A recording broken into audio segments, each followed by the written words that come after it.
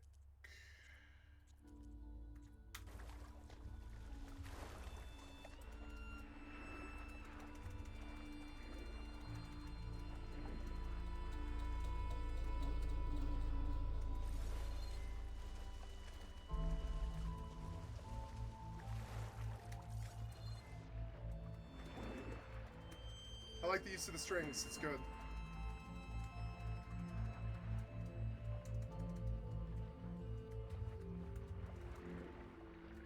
Up, up, up.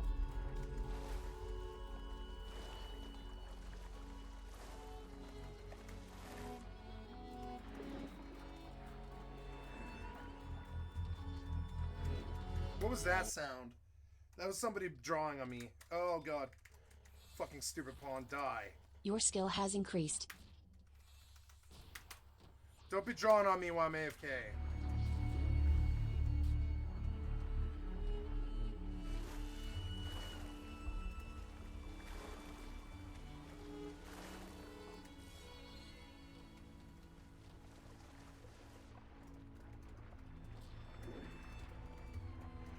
Ah! Please loot that. Oh my god. Go down. That's what she said. Go! Loot that thing. Go. What else is down here? Oh my god. Yeah, I'll take it all. Loot. Loot it.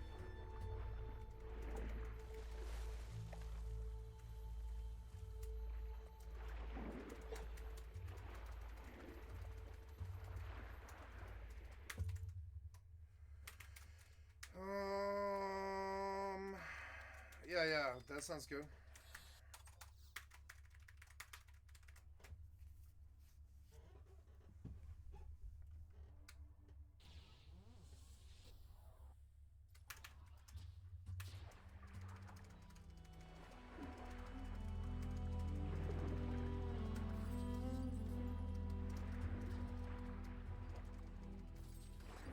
Up, up, up, up. Up, up, up, up, up, up, up, up, up. Whoo!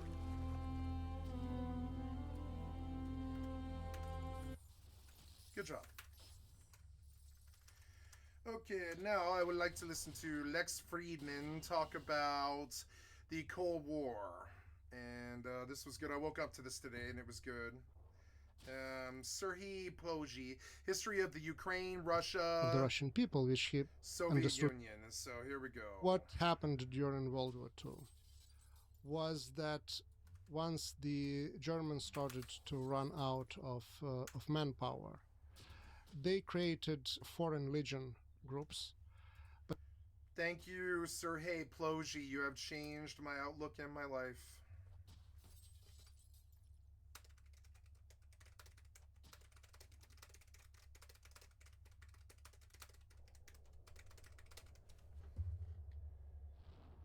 Yeah, this shit changed me a bit after hearing it. I was like, oh god. I mean, it wasn't really that deep, but it was like, it helps you understand what's really going on. But because those people were not Aryans, they couldn't be trusted.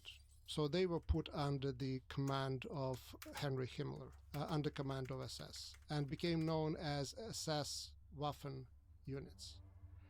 And one of such units was created in Ukraine. The following is a conversation with Serhiy Ploji, a historian at Harvard University and the director of the Ukrainian Research Institute, also at Harvard. As a historian, he specializes in the history of Eastern Europe, with an emphasis on Ukraine. He wrote a lot of great books on Ukraine and Russia, the Soviet Union, on Slavic peoples in general across centuries, on Chernobyl and nuclear disasters, and on the current war in Ukraine. A book titled The Russo-Ukrainian War, The Return of History. This is the Lex Friedman podcast. To support it, please check out our sponsors in the description. And now, dear friends, here's Serhiy Ploji. What are the major explanations for the collapse of the Soviet Union? Maybe ones you agree with and ones you disagree with. Very often people confuse three different processes that were taking place in the late 80s and early 90s. And the one was the collapse of communism, as ideology. Another was the end of the Cold War. Yep. And the third one was the end of the Soviet Union. All of these processes were interrelated, interconnected. But when people provide ideology as the explanation for all of these processes, that's where I disagree. Because ideological collapse happened on the territory of the Soviet Union in general. Soviet Union lost the Cold War, whether we're talking about Moscow, Leningrad, or St. Petersburg now, or Vladivostok. But the fall of the Soviet Union is about a story in which Vladivostok and St. Petersburg ended up in one country, and Kiev, Minsk, and Dushanbe ended in different countries. So the theories and explanations about how did that happen, for me, these are really very helpful theories for understanding the Soviet collapse. So the mobilization from below, the collapse of the center, against the background of economic collapse, against the background of ideological implosion.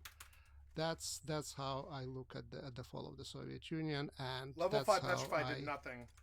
Awesome. look at the theories that explain that collapse. Wake So up, it's a story of wake up, geography, wake up. ideology, economics.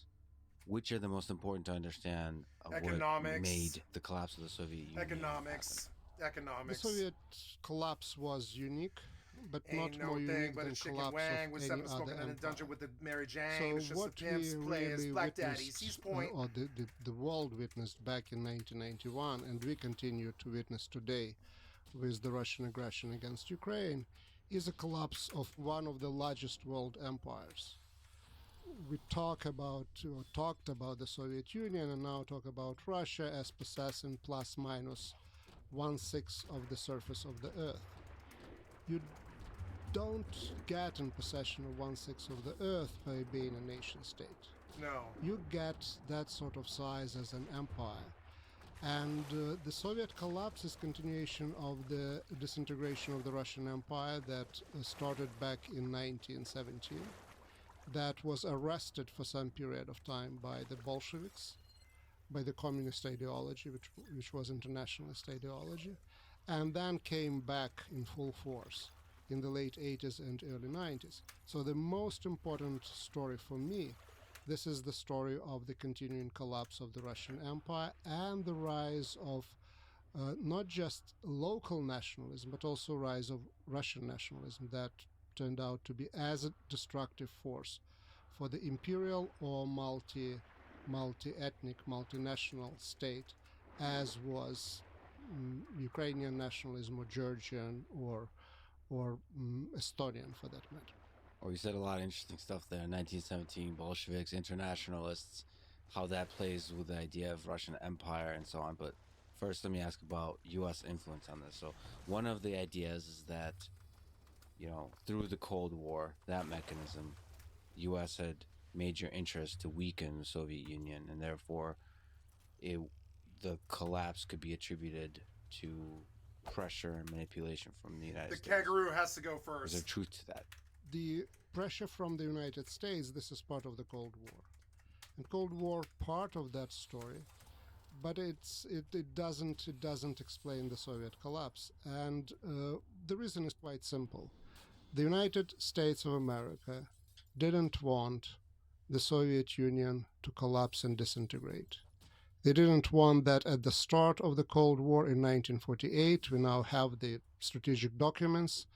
They were concerned about that. They didn't want to do that. And certainly they didn't want to do that in the year 1990-91. As late as August of 1991, the day of the month of the coup in Moscow, President Bush, George H.W. Bush, travels from Moscow to Kiev and gives famous or infamous speech called Chicken Kiev speech, basically warning Ukrainians against going for independence. The Soviet collapse was a huge headache for the administration in the White House for a number of reasons. They liked to work with Gorbachev. The Soviet Union was emerging as a junior partner of the United States on the international arena. Collapse was destroying all of that. And on the top of that, there was a question of the nuclear weapons, unaccounted nuclear weapons. So the United States was doing everything humanly possible to keep the Soviet Union together in one piece until really late November of 1991, when it became clear that it was a lost cause, and they had to say goodbye to Gorbachev and to the project that he introduced. A few months later, or a year later, there was a presidential campaign, and Bush was running for the second term and was looking for achievements. And there were many achievements. I basically treat him with great respect. But destruction of the Soviet Union was not one of those achievements. He was on the other side of that divide. But the politics, the political campaign, of course, have their own rules, and they produce and give birth to mythology, with which we still, at least in this country, we live till now, till today. So Gorbachev is an interesting figure in all of this. Is there a possible history where the Soviet Union did not collapse and some of the ideas that Gorbachev had for the future of the Soviet Union came to life? Of course, history, on the one hand, there is a statement, it doesn't allow for what ifs. On the other hand, in my opinion, history is full of what if. That's what history is about, and certainly there are scenarios how the Soviet Union would continue. Would continue beyond, let's say, Gorbachev's tenure. Mm-hmm. And the argument has been made that the reforms that he introduced, that they were mismanaged and they could be managed differently, or there could be no reforms and there could be continuing stagnation. So that is all possible. What I think would happen one way or another is the Soviet collapse in a different form on somebody else's watch at some later period in time, because we're dealing with not just processes that were happening in the Soviet Union, we're dealing with global processes, and the 20th century turned out to be the century of the disintegration of the empires.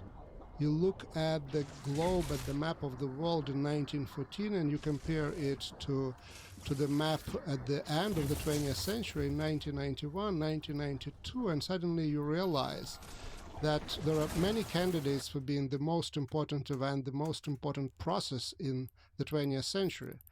But the biggest global thing that happened was redrawing the map of the world and producing dozens, if not hundreds, of new states. That's the outcome of the different processes of the 20th century.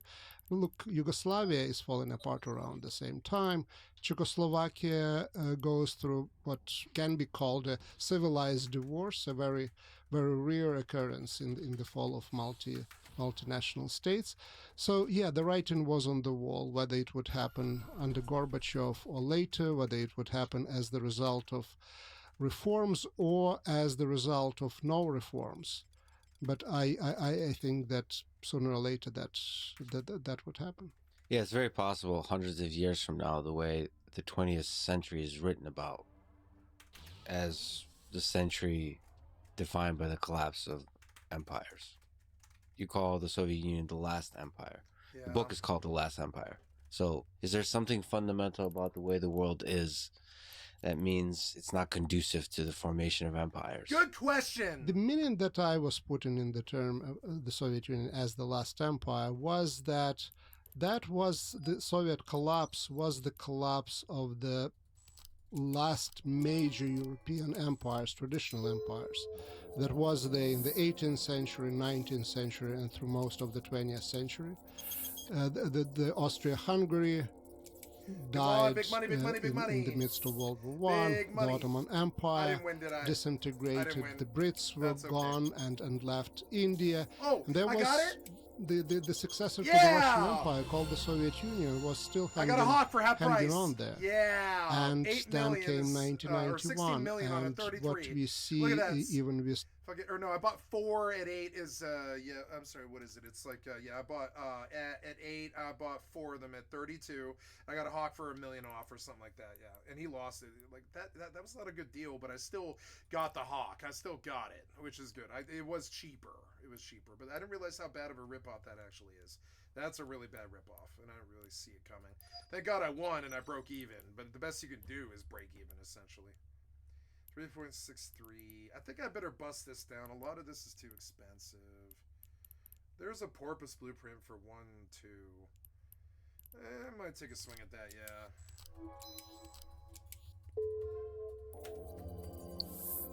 Today's Russia, it's a very different, sort of policies. Russia or Russian leadership tried to learn a lesson from 1991. So there is no national republics in the Russian Federation that would have more rights than the Russian administrative units. So the structure is different, the nationality policies are different, the level of Russification is much higher, so it is in many ways already a post-imperial formation.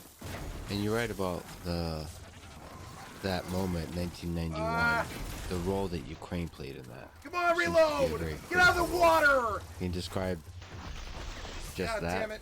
Come on, What reload! role Ukraine played in the collapse of the Soviet Union? There it is. History is many things, but it started in a very simple way, making Come notes on. about Get out of the water! on Get out the of year it! Get out of it! basis, Get out of it! what happened this year at that.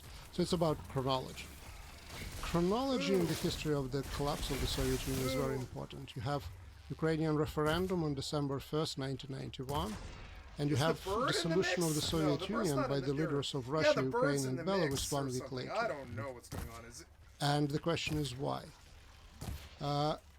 Ukrainian referendum is the answer, but Ukrainians didn't answer at their referendum question of whether they want the Soviet Union to be dissolved or not. They answered very limited in terms of it's been in question whether you support the decision of Verkhovna Rada, of your parliament, for Ukraine to go independent, and the rest was not on the ballot. I like So the why then 1 week later the Soviet Union is gone? And President Yeltsin explained to President Bush around that time the reason why Ukraine was so important. He said that, well, if Ukraine is gone, Russia is not interested in this Soviet project because Russia would be outnumbered and outvoted by the Muslim republics. So there was a cultural element. Mm-hmm. But there was also another one. Ukraine happened to be the second largest Soviet republic and then post-Soviet state in terms of population, in terms of the economic potential, and so on and so forth. And as Yeltsin suggested, close culturally, linguistically, and otherwise to Russia. So with the second largest republic gone, Russia didn't think that it was in Russia's interest to continue with the Soviet Union. And around that time, Igor Gaidar, who was the chief economic advisor of Yeltsin, was telling him, well, we just don't have money anymore to support other republics. We have to focus on Russia. We have to use oil and gas money within the Russian Federation. So the state was bankrupt. Imperial projects, at least in the context of the late 20th century, they costed money. It wasn't a money-making machine as it was back in the 18th or 19th century. And the combination of all these factors led to the processes in which Ukraine's decision to go independent Your pop aggro and link in every single game I play is unacceptable. To the Soviet Union. And if today anybody wants to restore not the Soviet Union, but some form of Russian control over the post-Soviet space, Ukraine is as important today as it was back in December of 1991. Let me ask you about Vladimir Putin's statement that the collapse of the Soviet Union is one of the great tragedies of history. To what degree does he have a point? To what degree is he wrong? I think he's right. His formulation was that this is the greatest geopolitical catastrophe or tragedy of the 20th century. And I specifically went and looked at the text and put it in specific It was out of time when it was context. happening. And it was interesting that the statement was made a few weeks before the May 9 parade and celebrations of the victory. A key part of the mythology of the current Russian state. So why say things about the Soviet collapse being the largest geopolitical strategy and not in that particular context, the Second World War? My explanation, at least, is that the World War II, the price was enormous, but the Soviet Union emerged as a great victor and captured half of Europe. 1991, in terms of the lives lost at that point, the price was actually very, very low. But for Putin, what was important that the state was lost, and he in particular was concerned about the division of the Russian people, which he understood back then, like he understands now, in very, very broad terms. So for him, the biggest tragedy is not the loss of life. The biggest tragedy is the loss of the great power status or the unity of those whom he considered to be Russian nation. So at least this is my reading, this is my understanding of what is there, what is on the paper, and what is between 60 the seconds lines. sleep. So both the unity of the sort of quote Russian Empire and the status of the superpower. That's how I read it. You wrote a book, The Origins of the Slavic Nations. So let's go back into history. What is the origin of Slavic nations? We can look at that from different perspectives, and we are now making major breakthroughs in answering this question with the very interesting, innovative linguistic analysis, the study of DNA. So that's really the new frontier. We are getting into a prehistorical period where there is no historical sources, and from what we can understand today, and that can of course change tomorrow with all these breakthroughs in sciences, is that the Slavs came into existence somewhere in the area of marshes, Pripyat marshes, northwestern part of Ukraine, southwestern part of Belarus, eastern part of Poland, and that is considered to be a historical homeland of Slavs, and then they spread. And they spread all the way to the Adriatic, so we have Croats, we have Russians spreading all the way to the Pacific, we have Ukrainians, we have Belarusians, Poles, once we had Czechoslovaks, now we have Czechs and Slovaks. So that's the story of starting with the 8th and 9th century. We can even a little bit earlier, we can already follow that story with the help of the written sources, mostly from Byzantine, then later from Western Europe. But what I was trying to do, not being a scientist, not being an expert in linguistics, or not being an expert in DNA analysis, I was trying to see what was happening in the minds of those peoples, and the elites in particular, whom we call today not Slavs, but Eastern Slavs, which means Russians, Ukrainians, and Belarusians. How they imagine themselves, how they imagine their world, and eventually I look at the so-called nation-building projects. So trying to answer the question of how we arrived to the situation in which we are today, where there are not just 3 East Slavic nations, but there are also 3 East Slavic states, Russian, Ukrainian, and Belarusian. So this is the focus of my book. I end, admittedly, in that particular book, I end on the 18th century, before the era of nationalism. But then there are other books like Lost Kingdom, that where I bring the story all the way up to today.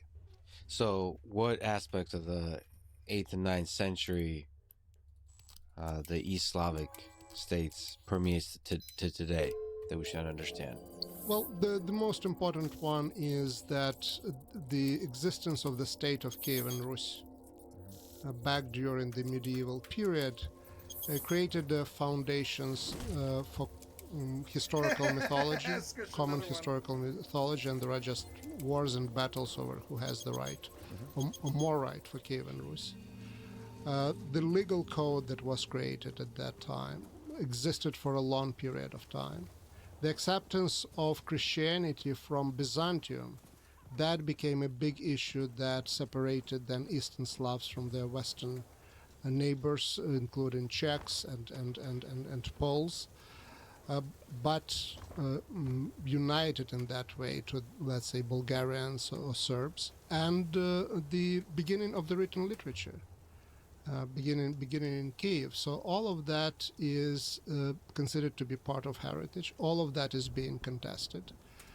And this debates that were academic for a long period of time, what we see now tragically are being continued on the battlefield. What is Kiev? What is Rus that you mentioned? What's the importance of these?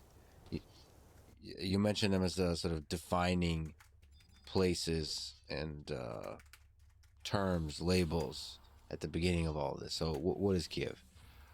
Kiev became a capital or the outpost of the Vikings who were trying to establish control over the trade route between what is today's Western Russia and Belarus and northern Ukraine, so the forest areas, and the biggest and the richest market in the world that existed at that time, which was in Constantinople in Byzantium.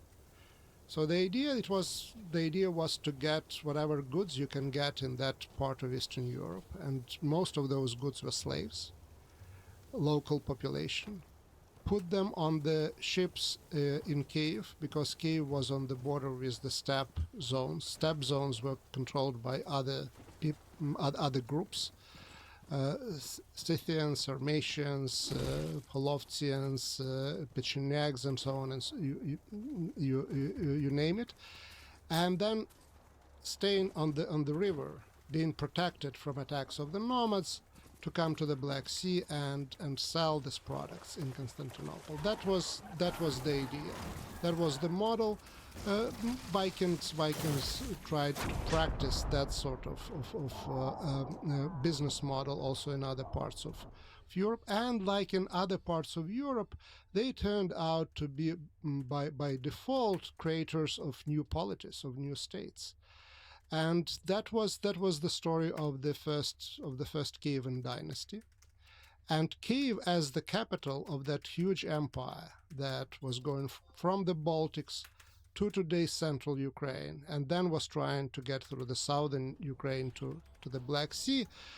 That was a major European state kingdom, if you want to call it, of medieval Europe, with creating a lot of tradition in terms of dynasty, in terms of language, in terms of religion, in terms of, again, historical mythology.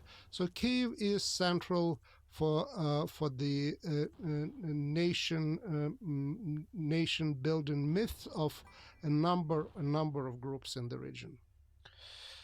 So in one perspective and narrative, Kiev is at the center of this Russian Empire. At which point does Moscow come to prominence as the center of the Russian Empire? Well, the Russian Empire is a term and really creation of the 18th century. What we have for the Kievan, we call it Kievan Rus. Again, this is a term of the 19th century. They call themselves Rus. And there was Metropolitanate of Rus, and there was Rus principalities. So very important to keep in mind that Rus is not Russia, because that was a self-name for all multiple groups on that territory. And Moscow doesn't exist at the time when Kiev emerges as the capital. The first reference to Moscow comes from the 12th century, when it was founded by one of the Kievan princes. And Moscow comes to prominence really in a very different context and with a very different empire running the show in the region. The story of Moscow and the rise of Moscow, this is the story of the Mongol rule over former Rus lands and former Rus territories. The part of the former Rus eventually overthrows the Mongol control with the help of the small group of people called Lithuanians, which had a Yan state and Yan dynasty and united these lands, which were mostly, in today's terms, Ukrainian and Belarusian. So they separate early. And what is today's Russia, mostly Western Russia, Central Russia, stays under the Mongol control up until late 15th century. And that was the story when Moscow rises as the new capital of that realm, replacing the city of Vladimir as that capital. For those who ever went to Russia, they familiar with of course Vladimir as the place of the oldest architectural monuments, the so-called the Golden Ring of Russia, and so on and so forth. Vladimir is central, and there are so many architectural monuments there because before there was Moscow, there was Vladimir. Eventually, in this struggle over control of the territory, struggle for favors from the Mongols and the Tatar horde, Moscow emerges as the center of that particular realm under Mongols. After the Mongol rule is removed, Moscow embarks on the project that Russian historians of the 19th century called the gathering of the Russian lands. Using Russian now for Rus and trying to bring back the lands of former Kievan Rus, but also the lands of the former Mongol Empire. The Russians get to the Pacific before they get to Kiev, historically, and really the quote unquote gathering of the quote unquote Russian lands ends only in 1945 when the Soviet Union bullies the Czechoslovak government into turning what is today's Transcarpathian Ukraine to the Soviet Union. It is included in the Ukrainian Soviet Socialist Republic. So that's the moment when that destiny, the way how it was imagined by the 19th century Russian historian, was eventually fulfilled. Moscow was in control of all these lands. So to what degree are the Slavic people one people, and this is a theme that will continue throughout, I think, versus a collection of multiple peoples, whether we're talking about the Kievan Rus or we're talking about the 19th century Russian Empire conception? Well, a number of ways to look at that. One, the most obvious, the most clear, is language. And there is no question that Poles speak a separate language and they're Slavs. And there is no question for anyone going to Ukraine and hearing Ukrainian, realizing that this is not Russian. The level of comprehension can be different. You can understand certain words, and you don't understand others. And the same would be with Polish, and the same would be with Czech. So there is this linguistic history that is in common, but languages very clearly indicate that you are dealing with different peoples. We know that language is not everything. Americans speak a particular way of English.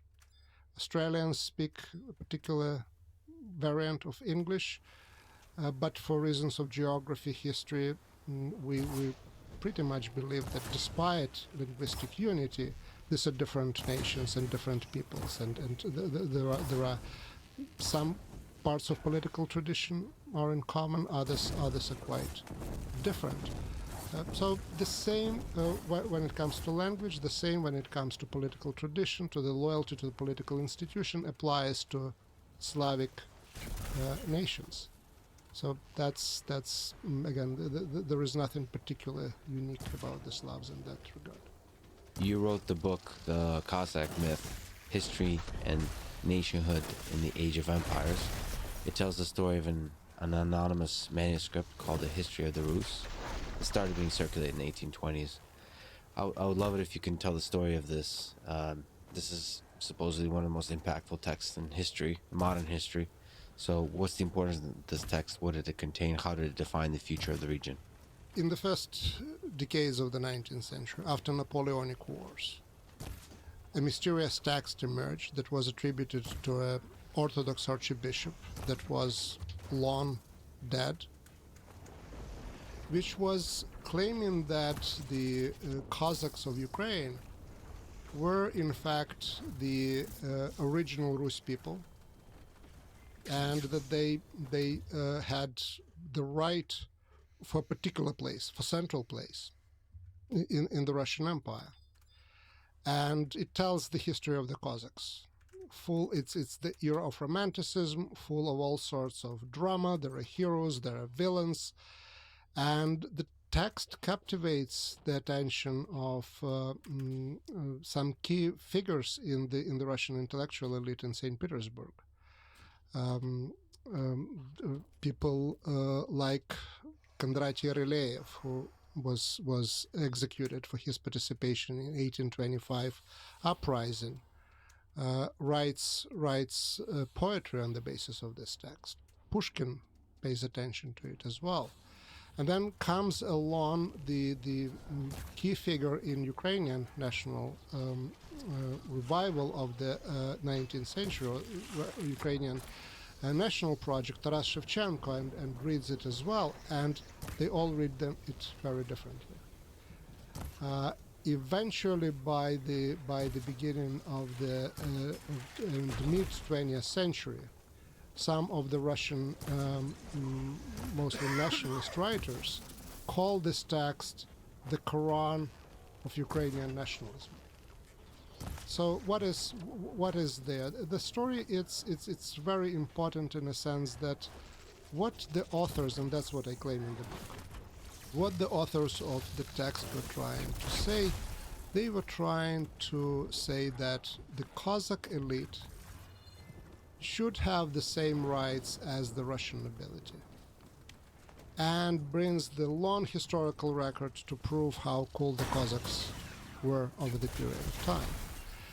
But at the beginning of the 19th century, they put this claim already. They used new arguments, and these arguments are about nation and nationalism.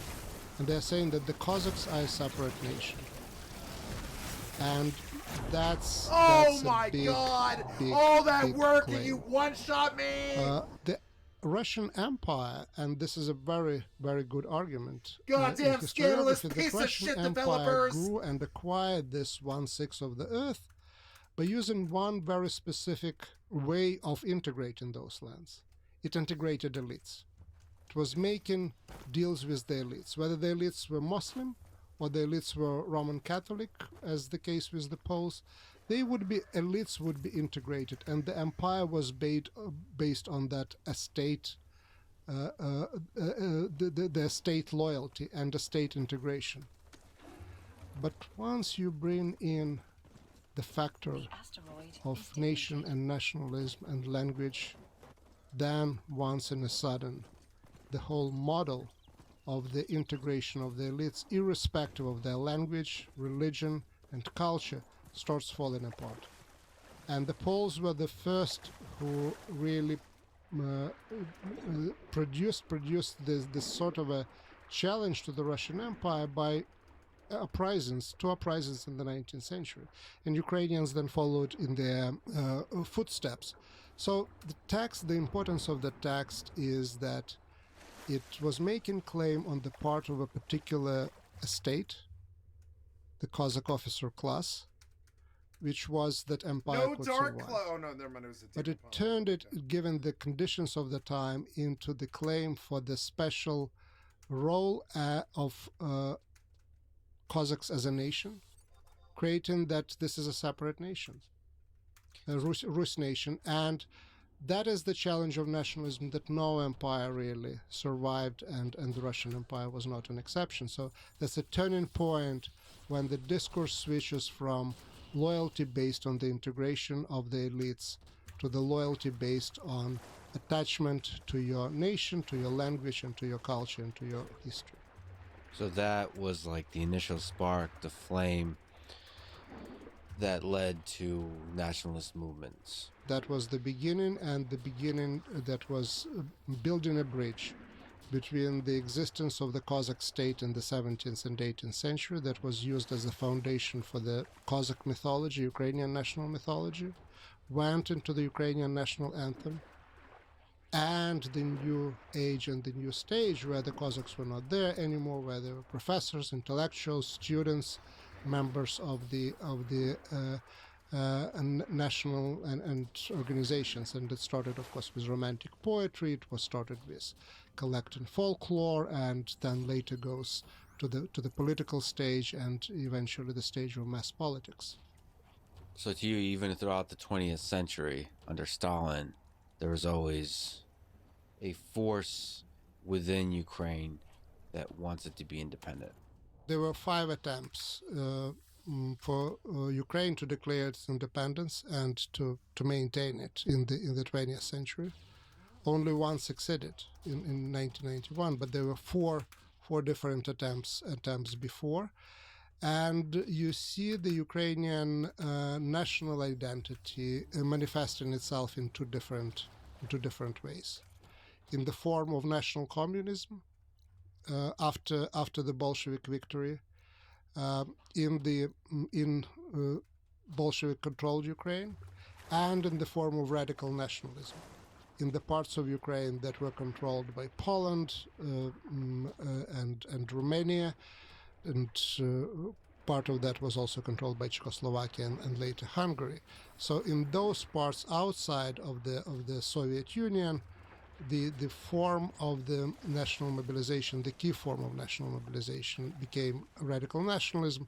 In Soviet Ukraine, it was national communism that came back in the 1960s and 1970s. And then in the 1991, the majority of the members of the Ukrainian parliament who voted for independence were members of the Communist Party. So that spirit on certain level never died. So there's national communism and radical nationalism. Well, let me ask you about the radical nationalism, because that is a topic that comes up in the discussion of the war in Ukraine today. Can you tell me about Stepan Bandera? Who was he, this controversial far-right Ukrainian revolutionary? There are at least 2 Stepan Banderas. One is the real person, and another is mythology that really comes with this name. And the real person was a young student, nationalistically oriented student in the late 1920s and early 1930s in the part of Ukraine that was controlled by Poland, who belonged to the generation who regretted that they were not born in time for the big struggles of the World War I and revolution at that time. They believed that their fathers lost opportunity for Ukraine to become independent, and that a new ideology was needed. And that ideology was radical nationalism, and new tactics were not needed. So Bandera becomes the leader of the Organization of Ukrainian Nationalists in Ukraine at the young age, and organizes a number of assassinations of the Polish officials or members of the Ukrainian community who these young people in their 17, 18, 19 considered to be collaborators. He is arrested, put on trial, and that's where the myth of Bandera starts to emerge, because he uses the trial to 60 mil make statement about the Ukrainian nationalism, radical nationalism, and its goals, and suddenly becomes a hero among the youth, Ukrainian youth at that time. He is sentenced for execution, for death. So when he delivers his speech, he knows that he probably would die soon. and then the sentence was commuted to life, to life in prison. Then World War II happens. The Polish state collapses under the pressure coming, of course, from Nazi Germany and the Soviet Union. Bandera walks away and presides over the act of the split of the organization of Ukrainian nationalists into two groups. The most radical one, you used to call revolutionary, they call themselves revolutionary, is led by Bandera. Docking request accepted. They worked together with the Nazi Germany at that time, with the hope that Nazi Germany would deliver them independent Ukraine. First days of the German Nazi attack on the Soviet Union, the units formed on the basis of Organization of Ukrainian Nationalists march into the city of Lviv and declare Ukrainian independence. That was not sanctioned by the German authorities. That was not in German plans. So they arrest Bandera, members of his family, his brothers, members of the leaders of the organization. So his two brothers go to Auschwitz, die there. He was sent to Sachsenhausen for most duration of the war until 1944, refusing to revoke Declaration of Ukrainian Independence, which again contributes further to his mythology. After the war, he never comes back to Ukraine. He lives in exile in Munich. So between 1930 and his death in 1959, he spent in Ukraine maybe up to 2 years. Maybe a little bit more, but most of the time was either in the Polish prison or in the German concentration camp or in exile. But the myth of Bandera lived, and all the members of the Organization of Ukrainian Nationalists and then the Ukrainian Insurgent Army that fought against the Soviets all the way into the early 1950s, they were called Banderites. They were called Banderites by the Soviet authorities. They were known also in that way to the local population. So there was a faraway leader that barely was there on the spot, but whose name was attached to this movement for really liberation of Ukraine at that time. Again, the battle that failed. The fact that he collaborated with the Nazis sticks. From one perspective, he's considered by many to be a hero of Ukraine for fighting for the independence of Ukraine. From another perspective, coupled with the fact that there's this radical, revolutionary, extremist flavor to the way he sees the world, that label just stays, that he's a fascist, he's a Nazi. To what degree is this true? To what degree is it not? This label is certainly promoted by the Soviet propaganda and then by Russian propaganda. It works very nicely. If you focus on the years of collaboration, those were the same years when Joseph Stalin collaborated with Hitler, right? So we have the same reason to call Stalin Nazi collaborator as we have the reason to call Bandera Nazi collaborator. We look at the situation in the Pacific, in Indonesia, in other places. The leaders who worked together with Japanese with the idea of promoting independence of their countries, after the Japanese collapse become leaders of the empire. So the difference with Bandera is that he never becomes the leader of empire, and immunity that comes with that position certainly doesn't apply to him. But there are other parts of his life which certainly put this whole thing in question. The fate of his family, his own time in the German concentration camp, certainly don't fit the propaganda one-sided image of Bandera. In terms of him being a hero, that's a very, very interesting question, because he is perceived in Ukraine today not by all, and probably not by the majority, but by many people in Ukraine, as a symbol of fighting against against the Soviet Union, and by extension against Russia and Russian occupation. So his popularity grew after February 24th, 2022, as a symbol of that resistance. Again, we are talking here about myth and mythology, because Bandera was not leading the fight against the Soviet, the Soviet occupation in Ukraine, because at that time he was just simply not in Ukraine. He was in Germany, and you can imagine that geography mattered at that time much more than it matters today. There's a million questions to ask here. I think it's an important topic because it is at the center of the claimed reason that the war continues in Ukraine. So I would like to explore that from different angles. But just to clarify, was there a moment where Bandera chose Nazi Germany over the Red Army when the war already began? So in the list of allegiances, is Ukraine's independence more important than fighting Nazi Germany, essentially?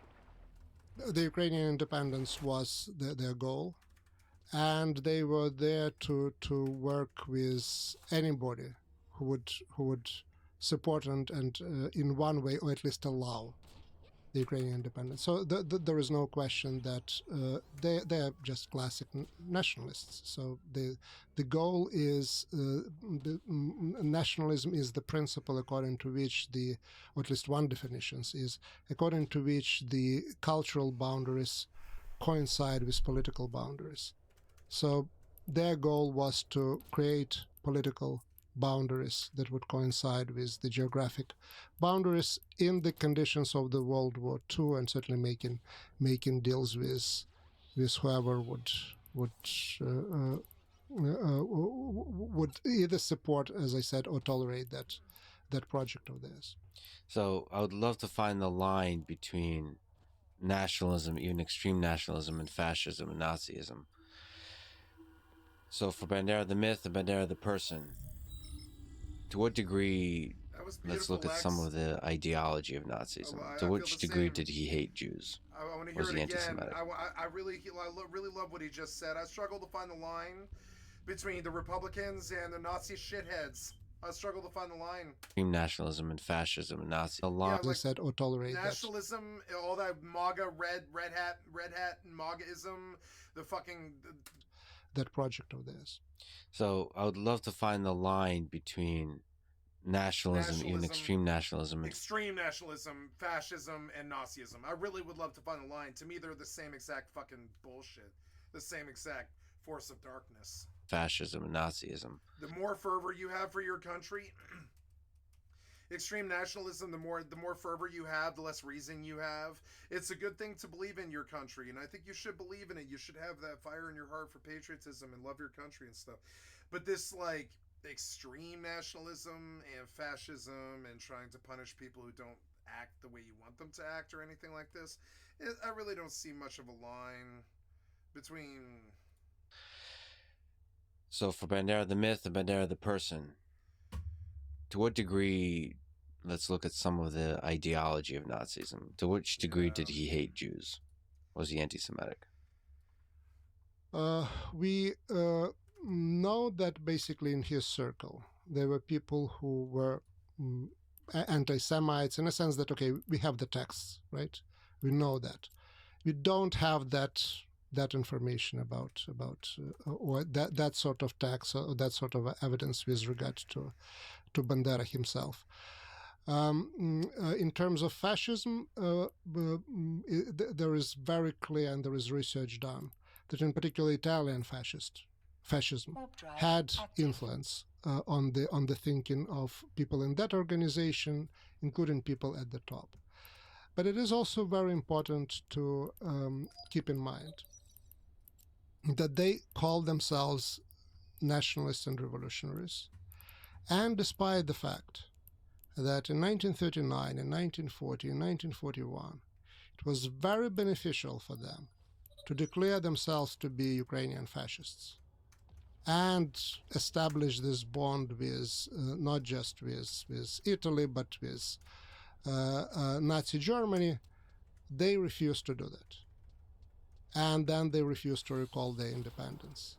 So influences, yes, but clearly it's a different type of a political project. So let me fast forward into the future and see to which degree the myth permeates. Does Ukraine have a neo-Nazi problem? My understanding is there are Nazis in Ukraine, and there are supporters of white supremacy theories. But also my understanding is that they're extremely marginal, and they're more marginal than the same sort of groups are in Central Europe, maybe in the US as well. And for me, the question is not whether the Ukraine has it, but why, even in the conditions of the war, the radical nationalism and extremism and white supremacist is such a marginal force, when in the countries that are not at the war,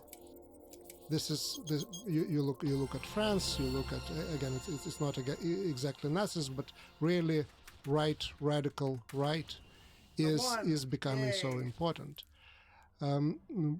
Why Ukraine in the conditions of the war is the country that manages relations between different ethnic groups and languages in the way that strengthens political nation. So for me as a scholar and a researcher, what I see is that in Ukraine, the influence of the far right in different variations is much lower than it is among some of Ukraine's neighbors and in Europe in general. And the question is why. I don't know. I have guesses. I don't know answer. But that's the question that I think is interesting to answer. How Ukraine ended up to be the only country in the world outside of Israel who has a Jewish president, who is, my at least understanding, is the most popular president in history in terms of how long his popularity goes after the election. So this are the really, from my point of view, interesting questions, and again we can certainly debate that. So just for context, the most popular far right party won 2.15% of the vote in 2019. This is before the war, so that's where things. Far right politics in Ukraine. Let's take a look at it.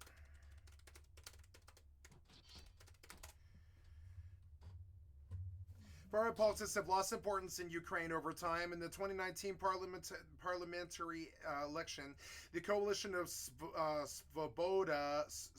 Svoboda and other extreme right parties received 2.15% of the vote, and no party was able to win a proportional seat. So we know that, like, if you're a war-torn country who has a fascist in your fucking face straight trying to kill you with guns and bombs and ammunition and tanks and shit, and the bombs and the tanks in our head, you know, and they're trying to zombie you, right? And, I would say that the more persecuted you are by world powers that have guns and nukes and bombs, the less likely you are to have a far-right anything in your fucking country. I consider far-right to essentially be the enemy of life, I would say. It's like the enemy of the ocean. It's the one that put all the poison in the ocean that's killing the coral reefs. It's like far-right politics have lost importance in Ukraine the more they're stomped on by a fucking fascist, and it doesn't surprise me any. No, they've drawn the line of what caused this. Some person in a different country who believes in war as a means to an end has caused them terrible death and sorrow. And so the more war-torn the country is, the less likely that far-right politics will have a fucking foothold there.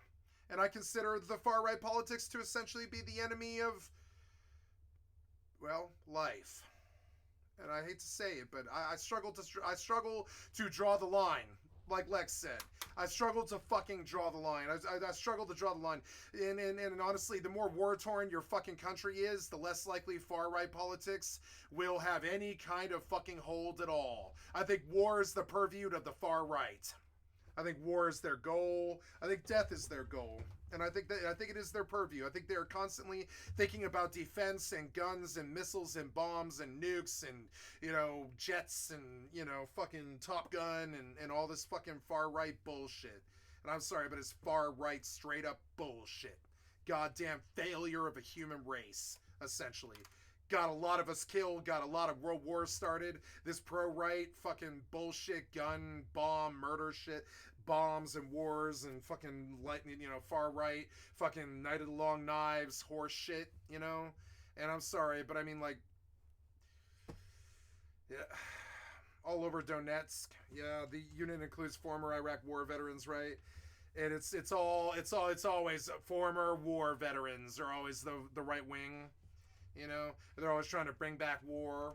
I'm sorry, but that's how I fucking feel about it. There's nothing you can fucking say that'll take it different for me. So now I want to take that warlike energy to the warriors. You know, you want to push that, bring my people to some terrible war like World War II or something like that.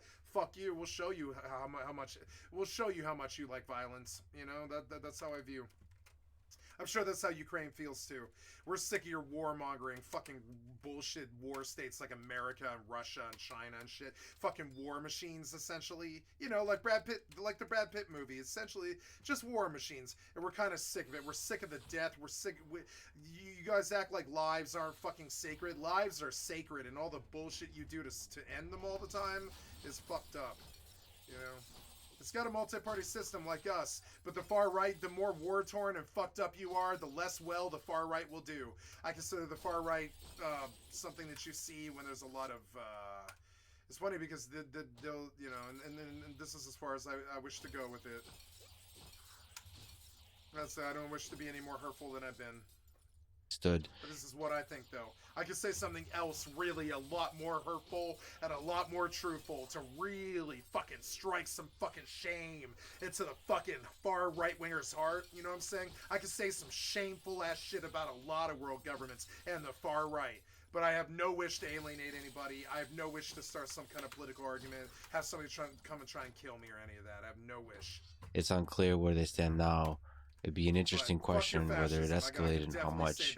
What you're saying is that war in general can serve as a catalyst for expansion of extremist groups, of extremist nationalistic groups especially, like the far right. And it's interesting to see to what degree they have or have not risen to power. But the far right were the people who were running the gas chambers in fucking Auschwitz. That's the far right doing that. That is not leftists doing that. That is the far right that killed 6 million Jews. Who did you think it was? It was the far right that descended the world into war-torn bullshit and dropped the bomb. That's the far right dropping the bomb on Hiroshima. That's the far right. Not even telling the left what they're doing. You know what I'm saying? Who did you think was doing all that stupid shit? You think a leftist wants to drop a bomb on fucking Hiroshima? Nah, that's the gun-toting idiots trying to kill everybody. That's not us. Or in the shadows. Using God as some kind of fucking moral crutch. So no nationalist or nationalistic party actually. I struggle to like Lex said. I struggle to draw the fucking line. I struggle to draw it.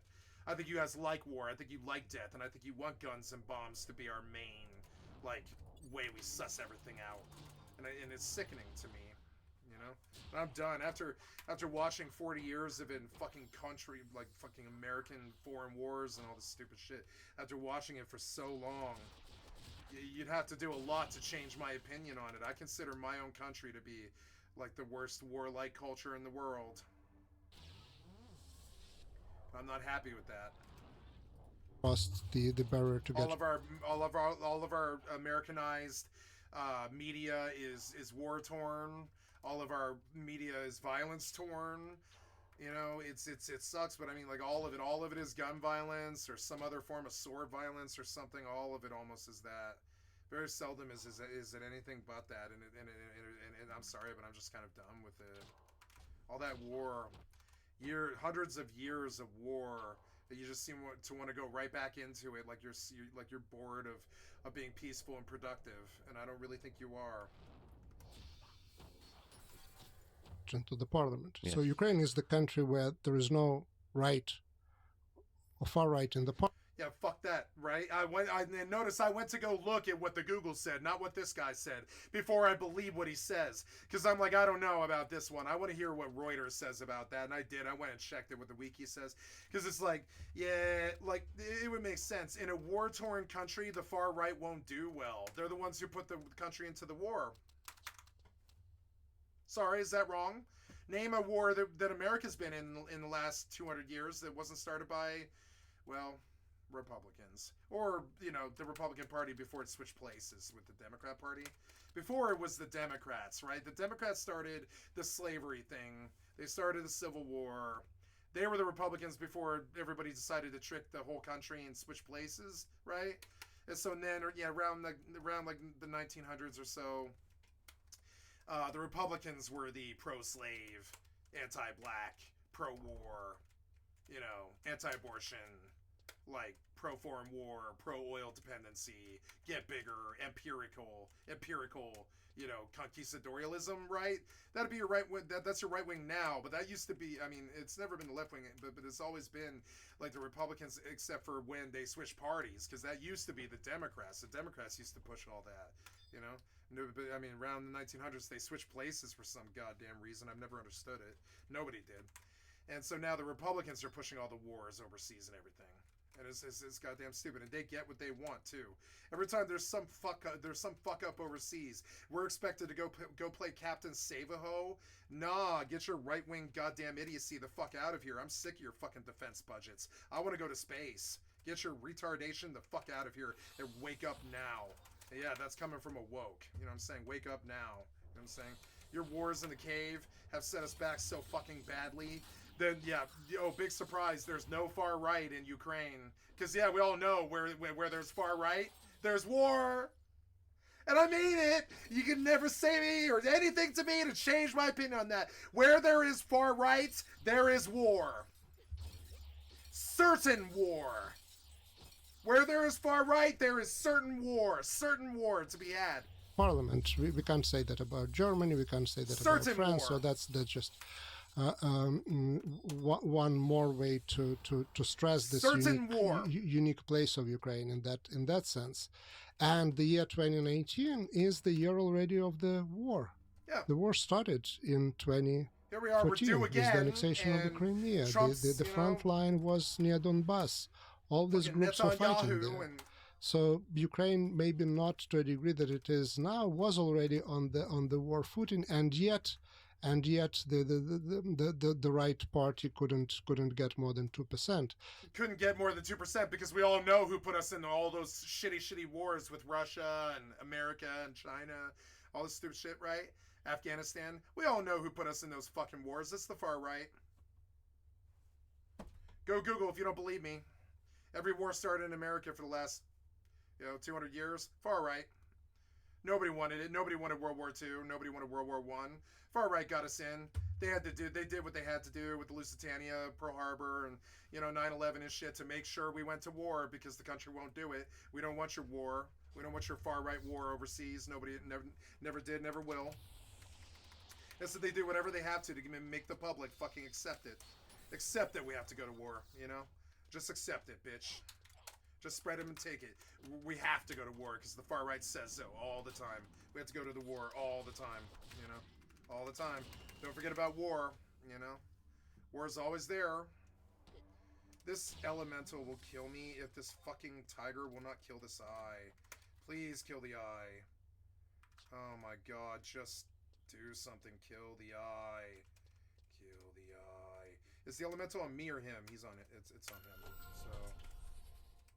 heal the tiger.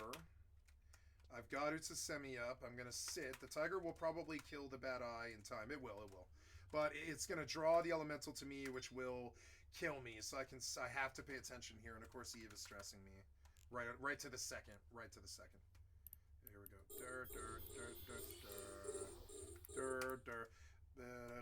You brought the elemental to me. I need you to not do that. You killed my tiger, and I'm dead. I'm dead. Great. Okay. Can't run to the demon. Gotta summon the tiger. I might live. Might live. I doubt it. Nope. Yep. Great. Really cool. How the tiger suddenly died. Gone. In under 5 seconds. I AFK for 5 seconds and at 40% health. And boom, 40% gone in 5 seconds. Now, if I been paying attention, the 40% would have been normally what it was, right? Because I alt tab, the 40% suddenly becomes 80 for some reason. It's something to do with the frames or something like that. But the damage just doubles if you alt tab. I've never understood it.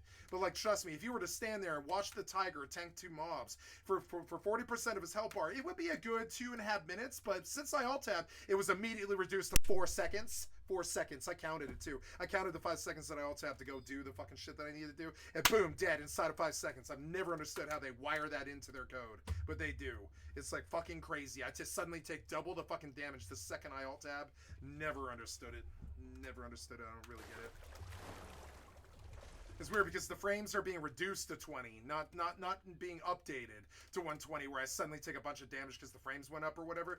The frames are being reduced to 20, which means that their damage is slowing down, not going up. You know what I'm saying? And it still doesn't matter. If I alt tab, the damage doubles. Never understood it. Never understood it. It's some kind of secret thing that they do. Damage doubles if you alt tab. Never really got it. Never understood it. It causes me aggro issues a lot of the time. Doesn't matter what game it is. So if you alt tab, you take double the damage. I don't really understand it. But yeah. So that's the question that I have in mind. And yes, the war historically, of course, puts forward and makes from It's all good. I'm up the 10K. more I'm about to nationalist get a level, views and frankly. forces, turn them from marginal I'm forces doing into more good. central ones. We talked about Bandera and we talked about Organization of Ukrainian Nationalists. They were the most marginal group in the political spectrum in Ukraine in the 1930s that one can only imagine. But World War II comes and they become the most central group because they also were from the start go. They knew they had their organization, the violence was basically one of their means. They knew how to fight. So historically, wars indeed produce those results. So we are looking at Ukraine. We are trying to see what is happening there. So Vladimir Putin, in his interview with Tucker Carlson, but many times before, said that the current goal for the war in Ukraine is denazification. That the purpose of the war is denazification. Can you explain this concept of denazification as Putin sees it? Denazification is the trope that is accepted quite well by the former Soviet population and Russian population in particular. The most powerful mythology, Soviet mythology, that then was basically passed as part of heritage to the Russian Federation, was World War II, was fighting against fascism. So once you use terms fascism and Nazi and denazification, suddenly people... I want to write a song called Wherever You Find the Far Right, You Find Guns, Bombs, and Death. That's the sort of punk song I used to write. And I mean it. I really want to stick that finger in their fucking face so they're self-aware of it, because it is true. It's true, like the fucking sun's gonna rise tomorrow. It's fucking true. We hold these truths to be self-evident, that wherever you find the far right, you will find war. I believe it the same way I believe the sun's gonna rise tomorrow. Where you find the far right, you will find war. Start listening. They just stop analyzing. And as a propaganda tool, this is of course very, very powerful tool. In terms of to what degree this is the real goal or not, we discussed the importance of the far right in Europe and in Ukraine. So if that's the real goal of the war, probably the war would have to start not against Ukraine, but probably against France or some other country, if you take this at face value. Well, there's something really interesting here, as you mentioned, because I've spoken to a lot of people in Russia, and you said analysis stops.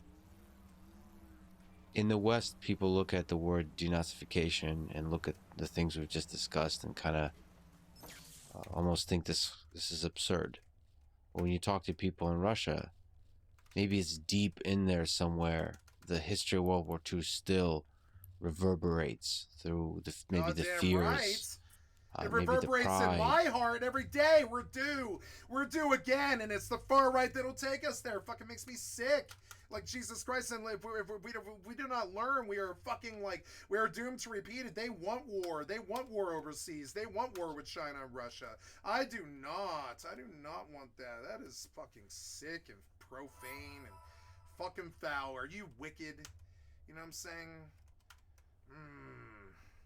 Whatever the deep emotional history is there, it seems that the goal of denazification appears to be reasonable for people in Russia. They don't seem to see the absurdity or the complexity or even the need for analysis, I guess, in this kind of statement word of denazification. I would say this is broader. The war that started under the banner that Russians and Ukrainians were one and the same people, and produces that sort of casualty, really goes against also any sort of logical thinking. But Russia is a place where the free press doesn't exist already for a long period of time. Russia is... Which is a sad state of affairs. Some of our best, like, authors came from Russia. And that's a sad state of affairs. Some of our best minds came from Russia. And, like, I don't know how they don't have free... That's like saying there's no free press in America. That's insane. How do you...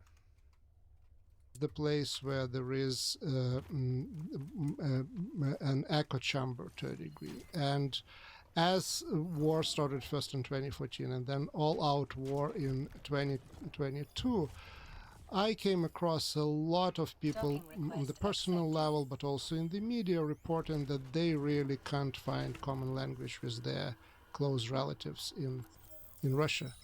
People who visited Ukraine, who know that it is not taken over by nationalists and is not taken over by Nazis. But the media around them, the neighbors around them, the people at their work basically say one and the same thing. And we as humans in general, whatever our background, we are very, very, our mind is really, it's relatively easy to manipulate it. And to a degree that even family connections and even family ties don't sometimes help to maintain that ability to think and to analyze on your own, to look at the facts. So Putin has alluded to the Yaroslav Hanka incident in the Canadian Parliament, September 2023. This man is a veteran of World War II on the Ukrainian side, and he got 2 standing ovations in the Canadian Parliament. But they later found out that he was part of the SS. So can you explain on this? What are your thoughts on this? If we don't remember, if we don't learn, we are doomed to repeat it. We won't even remember who the Nazis were anymore. We don't remember who the Nazis were. We think it's like I think the right-wingers in this country think it was leftists or something. No. Gotta remember, the far right descended us in the last 2 world wars. Did you think it was the liberals that brought us to war? Are you being self-understanding? Are you understanding what your parties and your people brought us to? Did you think the liberals, the peace-loving hippie dippies brought us to all that war? Did you think? No, we're the resistance that tries to be the voice of reason that stops you from descending us into World War II or World War III or, God forbid, a World War I. This had a very big effect on the narrative, I guess, propagated throughout the region. Yes, what happened during World War II was that once the Germans started to run out of manpower, they created sort of foreign legion groups, but because those people were not Aryans, they were created for fighting on the battleground. Because they were not Aryans, they couldn't be trusted. So they were put under the command of Henry Himmler. under command of SS and became known as SS Waffen units. And one of such units was created in Ukraine with great difficulties because Nazis didn't consider Slavs to be generally worthy of even that sort of foreign legion formations. But they made an exception because those people were coming from Galicia, which was part of Austria-Hungary, which means part of Austria, which means somehow were open to the benevolent influence of the Germanic race, and called the division Galician or Galicia. Part of Ukrainian youth joined the division. One of the explanations was that they were looking at the experience of World War I and seeing that the Ukrainian units in the Austrian army then played a very important role in the fight for independence. So that is one of the explanations. You can't just use one explanation to describe motivations of everyone and every single person who was joining there. So they were sent to the front.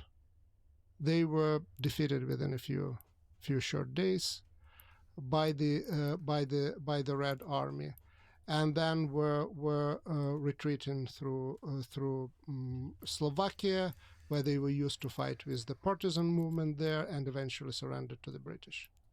So that's the story. You can personally maybe understand what the good motivations were of this person or that person, but that is one of the at the best one of the very tragic and unfortunate pages in Ukrainian history. You can't justify that as a phenomenon. So from that point of view, the celebration of that experience, as opposed to looking at that, okay, that happened, and we wish that those young men who were idealistic or joined the division for idealistic purposes had better understanding of things or made other choices. But you can't certainly celebrate that. And once that happened, that of course became a big propaganda item in the current war. We are talking about 10 to 20,000 people in the division, and we are talking about 2 to 3 million Ukrainians fighting in the Red Army. And again, it's not like Red Army is completely blameless in the way how it behaved in Prussia or in Germany and so on and so forth. But it's basically it's again, we are going back to the story of Bandera. So there is a period of collaboration, and that's what propaganda tries to define him by. Or there is a division Galician by 20,000 people, and somehow it makes irrelevant the experience of 2 to 3 million people. I mean, just to clarify, I think there is just a blunder on the Canadian Parliament side, the Canadian side, of not doing research. Maybe correct me if I'm wrong, but from my understanding, they were just doing stupid, shallow political stuff. Let's applaud, when Zelensky shows up, let's have a Ukrainian veteran, let's applaud a veteran of World War II. And then all of a sudden you realize, well, there's actually complexities to wars. We can talk about, for example, a lot of dark aspects on all sides of World War II. The mass rape at the end of World War II by the Red Army, when they say march towards Germany. There's a lot of really dark complexity in it on all sides. So, that could be an opportunity to explore the dark complexity that some of the Ukrainians were in the SS or Bandera, the complexities there. But I think they were doing not a complex thing. They were doing a very shallow applaud. And we should applaud veterans, of course, but in that case they were doing it for show, for the Zelensky and so on. So we should clarify that the applause wasn't, what do you mean? knowing, God damn it, get off me. It wasn't for the get SS. Off me, asshole. It was for Ukrainian, it was for World War II veterans, but the propaganda Grab or at the least ladder, go. An interpretation from the Russian side, from whatever side, is that they were applauding the full God damn it, I can't see 'cause of the person fucking standing grass. before them, which wasn't just a Ukrainian veteran, but a Ukrainian veteran God that damn it, no. fought for the SS. No. I don't have any You particular gotta fix some of this insights, shit, but I man. would be very Just a much surprised if comedy of even fucking one bad person design. in the Fucking fix parliament, the I ladder, mean the members of the fix the parliament mounts, fix actually the mounts knew the up. whole story. Don't do I drop would be down very ladders. surprised. Don't do that Yeah, stupid shit. the whole story of this person, and frankly, the whole story of Ukraine and Russia in World War II, period. Yes, yes. Nevertheless, it had a lot of power and really Wow. reverberated I in didn't support even of the know I was narrative running that there there and is he hit me a before I got neo-Nazi there. That, like Nazi that. problem in Jesus Ukraine. Christ, man. Come on, man. This is the narrative that is out there, and it's especially powerful in Russia. It's especially powerful in Russia, given that there are Ladders are always fucking death. really Console, no power. the atmosphere that is created really is not conducive to any independent analysis. Well, I wonder what is the most effective way to respond to that particular claim. Because there could be a discussion about nationalism and extreme nationalism and the fight for independence and whether it isn't, like Putin wrote, one people. But the question of are there Nazis in Ukraine seems to be a question that could be No. analyzed rigorously with data. That is being done on the academic level, but in terms of the public response and public discourse, the only response that I see is not to focus on the questions raised and put by the propaganda, because you already become victim of that propaganda by definition, but talk about that much broadly, and talk about different aspects of, if it is World War II, about different aspects of World War II. If it's about issue of the far right in Ukraine, let's talk about US, let's talk about Russia, let's talk about France, let's compare. That's the only way how you deal with propaganda, because propaganda is not necessarily something that is an outright lie. It can be just one factor that's taken out of the context and is blown out of proportion, and that is good enough. And the way to defend against that is to bring in the context. Let us move gracefully throughout, back and forth through history. Back to Bandera. You wrote a book on the KGB spy, Bogdan Stashinsky. Can you tell his story? This is a story of the history of the Organization of Ukrainian Nationalists and Bandera as well, already after the end of the Second World War. I don't know. I can't scan.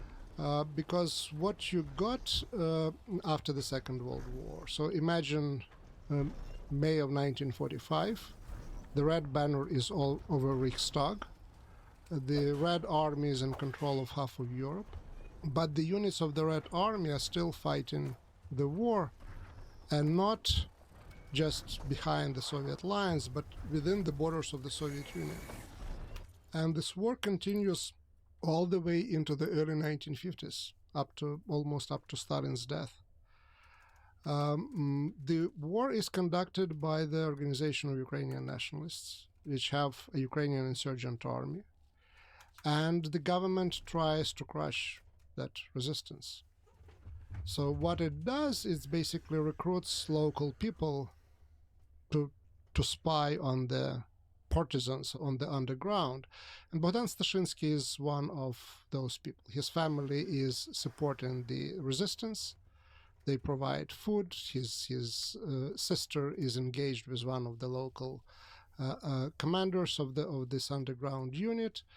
And they know everything about Stashinsky's family, and they know everything about him because he is also collecting funds for the underground.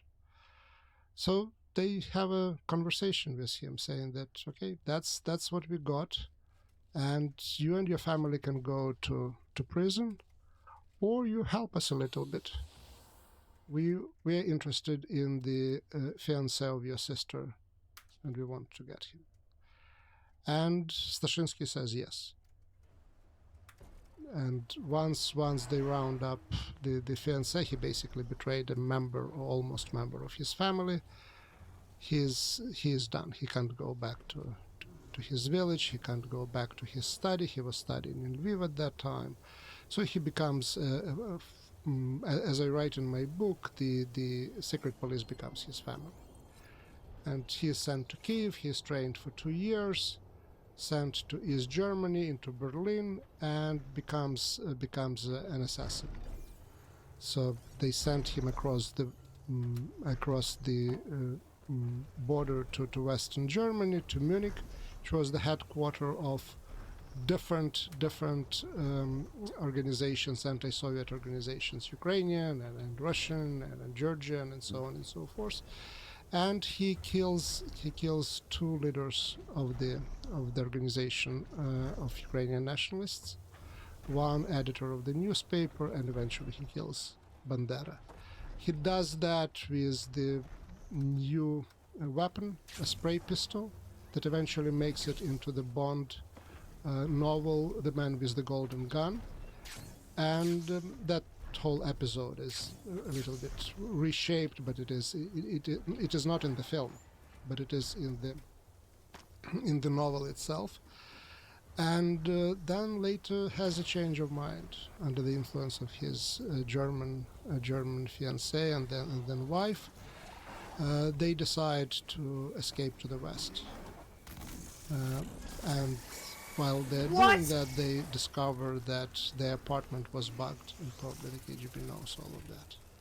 So, a long story short, his son dies in Berlin. The KGB doesn't allow him to go there, but his wife has a nervous breakdown, so they allow him to go there to just calm her so that there would be no scandal. And 2 of them, one day before their son's burial, because that's after that they would be sent to Moscow, they jump the ship and go to West Berlin 2 hours before the Berlin Wall was being built. So they if they would stay for the funeral, probably the KGB would not let them go. But also if they would stay, the border would be there. And he goes to the American intelligence and says, okay, that's who I am, and that's what I did. And they look at him and they say, we don't trust you. We don't know who you are. You have documents in 5 names. You say you killed Bandera. Well, we have a different information. He was poisoned, and probably by someone in his close circle. A spray pistol? Did you reach too much Ian Fleming? Where does this come from? He insists. They say, okay, you insist? If you committed all those crimes, we're giving you to the German police, and German police will be investigating you. And then the trial comes, and if he takes back his testimony, the whole case against him collapses. He can go free. But he knows that if he goes free, he is a target of his colleagues from the same department. So his task at the trial is to prove that he is guilty, that he did that. And then he disappears. Nobody knows where he goes, and there are all sorts of cover stories. And I was lucky to interview a commander, former chief of the South African police, who confirmed to me that Stashinsky was in South Africa. He fled. The West German intelligence thought that it was too dangerous for him to stay in Germany. They sent him under a different name to South Africa. So that's the story of Stashinsky himself. But going back to Bandera, of course, the fact that he confessed and it became known that KGB assassinated Bandera, that added to the image and to general mythology about Bandera. What a fascinating story of a village boy becoming an assassin who killed one of the most influential revolutionaries of the region in the 20th century. So what, just zooming out broadly on the KGB, how powerful was the KGB? What role did it play in this whole story of the Soviet Union? It depends on the period. At the time that we just described, late 50s and early 60s, they were not powerful at all. And the reasons for that was that people like Khrushchev were really concerned about the secret police becoming too powerful. It became too powerful in their mind under Stalin, under Beria, and it was concern about the Beria's power as a secret police chief that led to the coup against Beria, and Khrushchev came into power, and Beria was arrested and executed. And what Khrushchev was trying to do after that was trying to put, since 54 the name was already KGB under his control. So he was appointing the former Komsomol leaders as the heads of the KGB, so the people who really really owed everything to him, that sort of position. And the heads of the KGB were not members of Politburo. It changed in the 70s with Andropov, where KGB started to play again very important role in the Soviet history.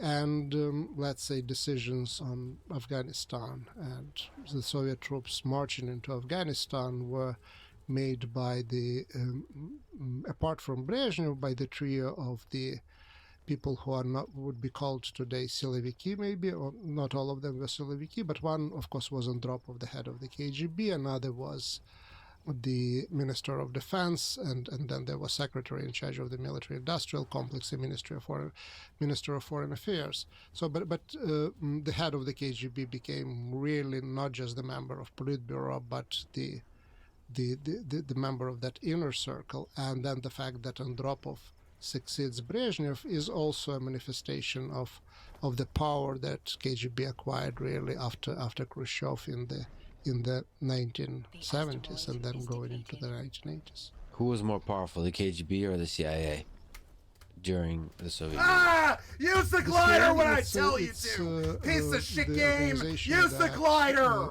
Jesus Christ, man! I hammered the space key! Got nothing! Information gathering and all sorts of operations. You wasted 5 minutes of my life on a fuck up, man! Use the glider next time! It's not that fucking hard! The KGB was the organization that really why did you waste 5 minutes of my life over fucking... I hammered the space key like 36 times! Over the population within the Soviet Union, and also... Why do you waste my time like that shit? Well, stupid ass design. We don't want design like this. Nobody asked for this. Like, come on, man. Like, so stupid. I mean, it's fun. It's novel. It's good. But it's also, like, dumb. It's sort of dumb that I have to sit here and wait. Like, come on, man. It's like a time sink written into a fucking thing, you know? I can't get around it. Next time I actually want you to glide. Oh my god, next time I actually... See, now I can't get you to not do it. But when I needed you to do it, I hammered the key 18 times and got nothing. Why? Why?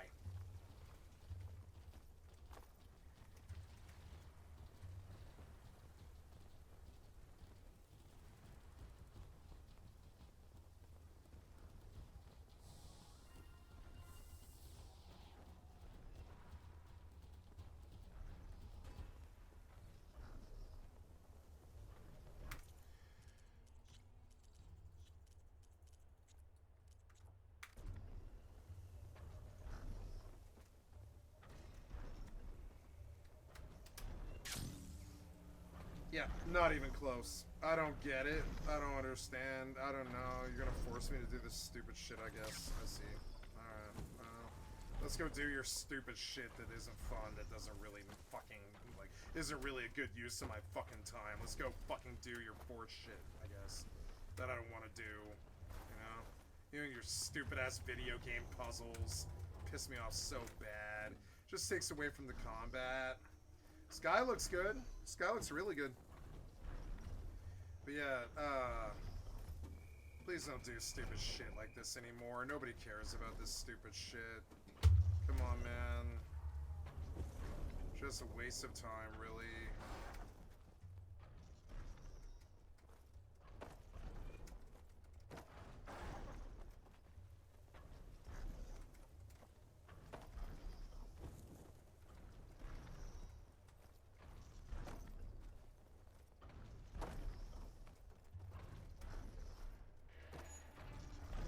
This isn't very well designed.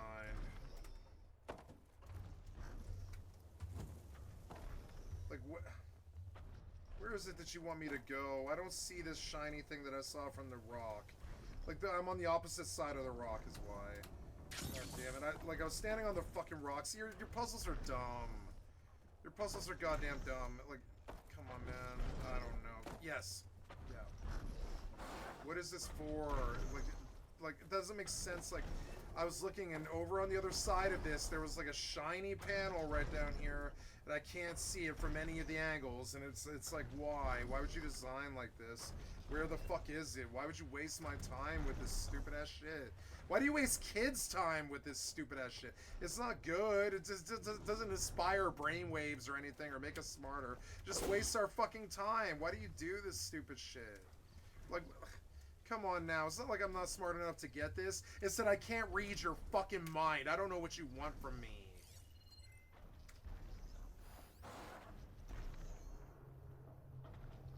What?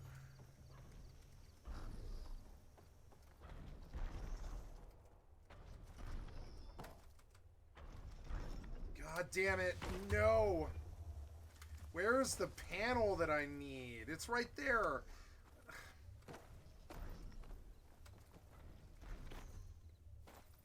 Stupid, non-intuitive fucking idiot puzzles waste their time. Fucking put filler in their fucking video games. Mostly circus filler. You know what I'm saying? Ah! Come on, man. Aw.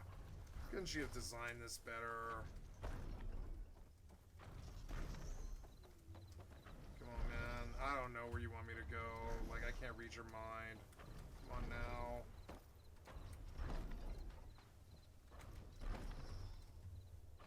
Okay, you want me up there? Oh my god, that's how you do that? Okay. Oh my god, alright, fine. Well, now I can see it. Okay. What? Goddamn non-intuitive piece of shit puzzle. Waste of fucking time. I resent it so much. You had such a good couple of hours of gameplay. Then you had to poison the well with your idiot fucking bullshit filler. Come on, man. Nobody wants this ladder bullshit. Nobody likes this stuff. Get it the fuck gone.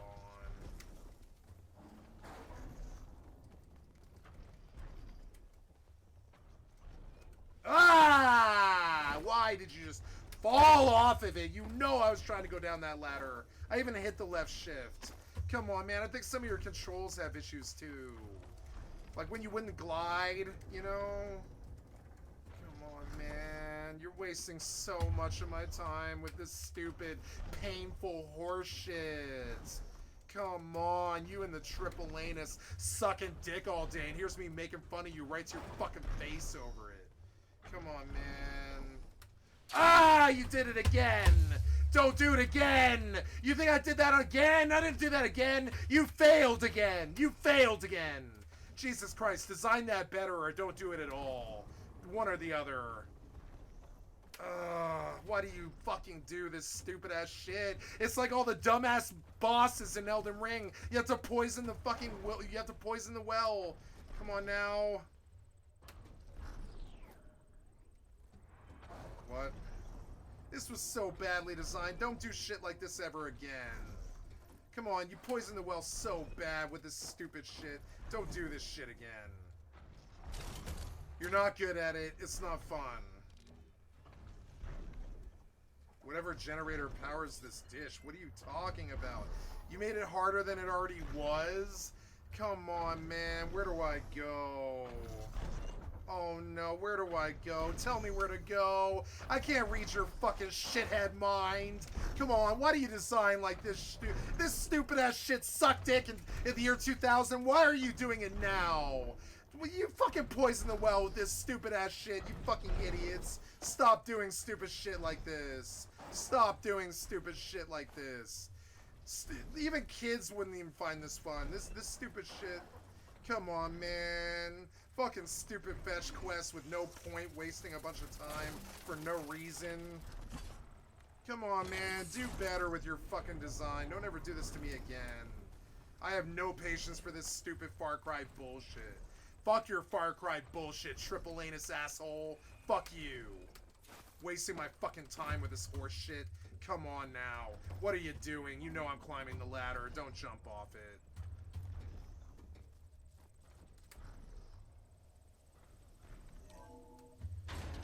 Gonna climb up 50 billion ladders and go get a battery puzzle for a door. Spin the satellite. Who the fuck cares about your stupid triple anus fucking filler? Get it the fuck out of here.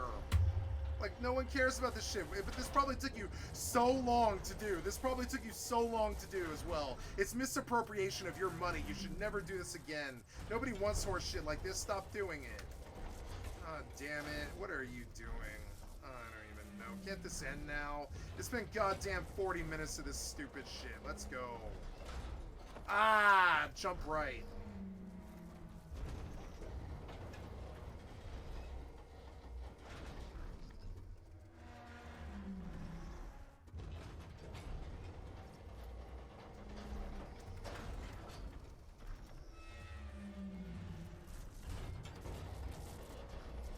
What is even going on? What is even going on? I don't know what you want me to do. I can't read your piece of shit developer mind. What is it you want me to do? What do you want me to do? I can't tell. This isn't any better than when I started. What do you want me to do? I don't want to do this puzzle anymore. I'm not going to. Oh my god. Come on, man. Come on, man. Why did you make that so fucking fail? Design that better, piece of shit developer. Why did you put a slide right there, you fucking idiots? Why? Why did you make this painful? Jesus fucking Christ, fix this stupid shit. Don't ever do this again. It's like poison. Fucking cancer. And you have fucking mobs attacking you during the whole thing. You got all these elevator and fucking ladder door puzzles that suck dick, that aren't fun for anyone. Come on now. Get your bullshit design the fuck out of here in 2024. This shit wasn't cool in 2010. It's really not cool now. Stop doing it now.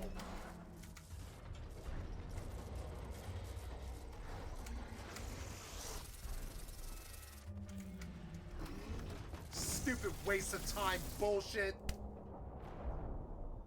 Stupid waste of time bullshit. It got toxic. I'm leaving. I'm sorry. It got toxic, man. Maybe I enjoyed the first like 60 hours of your game, but you started putting a bunch of circus filler in here instead of real meat. You know, real cocksucker bullshit like this shit that wastes your fucking time, that doesn't give you a sense of accomplishment when it's over. It's just like, oh good, the butt rate's finally over now. The butt rate's over. Yay, we don't have to deal with this stupid ass puzzle anymore. And you're so fucking blind to your own fucking incompetence that you think this shit's good. No. I'm sorry, you punish children with this? People who buy PS5s, this is how you thank them?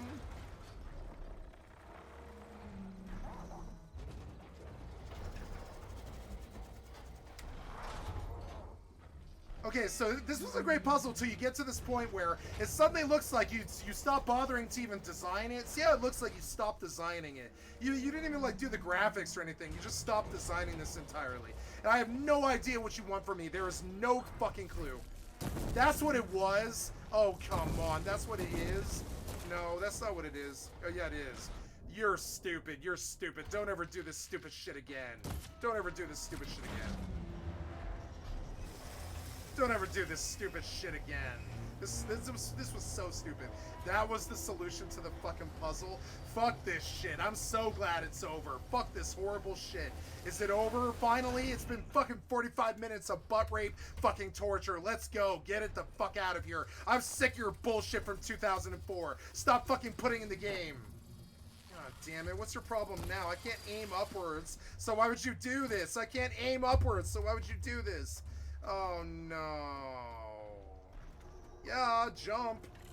Oh my god. I can turn what around? Turn what around? Turn what around? What are you talking about? This stupid-ass puzzle was so bad. Turn what around? I can't read your mind. What are you talking about? What are you talking about? Your stupid-ass puzzle sucks so much dick, I can't fucking figure out what you even want from me, much less what the solution is. What do you want from me now? Goddamn toxic-ass fucking horse shit. Goddamn toxic bullshit. What do you want from me here? What do you want from me here? Climb up. I don't know. What do you want from me here? I can't fucking figure it out. What do you want from me? This fucking terrible-ass design. Come on, man. Come on, man. Come on, man. This just keeps going on and on. Fucking end the puzzle already. This horrible fucking bullshit. And every single game does this shit, too. I'm so sick of your failure bullshit. Stop doing this stupid shit now. Stop doing it. God damn it. What the fuck now? Give me some clue where to go, piece of shit fucking developer. Show me something on the scan or tell me what to do. Yeah, like, do something, man. Do something, man. You gotta do something, man. I'm gonna give up on this piece of shit puzzle. We're done. You lost my interest here. You suck dick at this. Don't ever do this again. I'll fucking figure out the map myself. This was such a waste of fucking time. It left such a goddamn terrible taste in my fucking mouth. You and your horrible ass fucking triple anus design in every single fucking single player game that I play. Fucking horse shit fucking developers. Fucking assholes. Wasting our fucking time with this horse shit. What the fuck do I do? Terrible ass design. I mean, come on now. What do I do? Tell me what to do. Give me a clue. Tell me something, man. Give me something to work with here, you piece of shit developer and your non-intrinsic horse shit. Ah! Why did you design that badly? Oh my god, you gotta fucking do better, man. You gotta do better. I have to go turn it again? Is that what it is? Then fucking say so! I can't read your fucking shithead mind! I don't know what to do here! I can't read your shithead mind! Fucking, like, tell me what to do! I can't read your fucking mind, you piece of shit developer!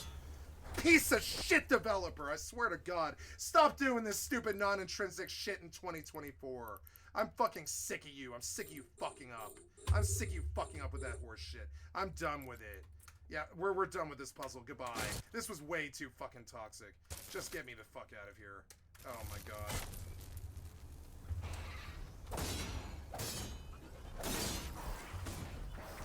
Great, yeah, take me back to the campfire. This was so goddamn poisonously, cancerously bad. Don't ever put me through this again.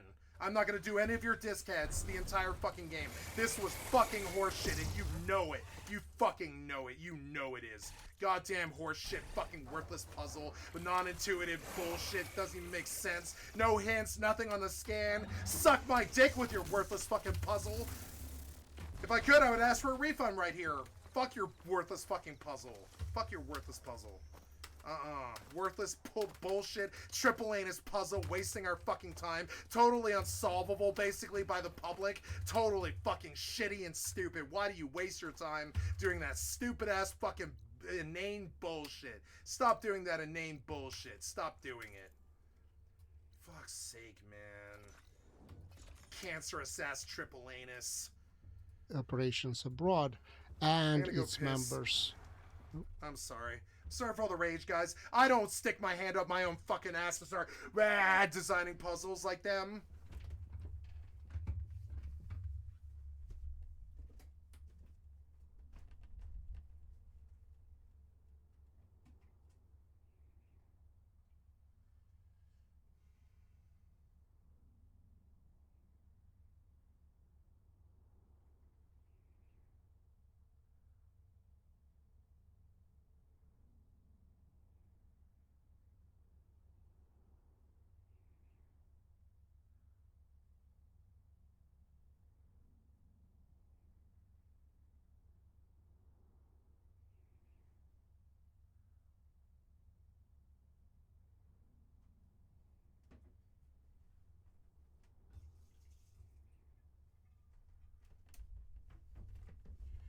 let's talk about incentive with this stupid fucking low IQ. You guys think you're so smart, but you're not. You're low IQ. You make choices like this all the fucking time, piece of shit triple anus. You're not as smart as you fucking think you are, or you wouldn't make decisions like this and it wouldn't get past testing. Somebody like me should be working for you as a goddamn game tester, trying to be like, yeah, you can't do this. No.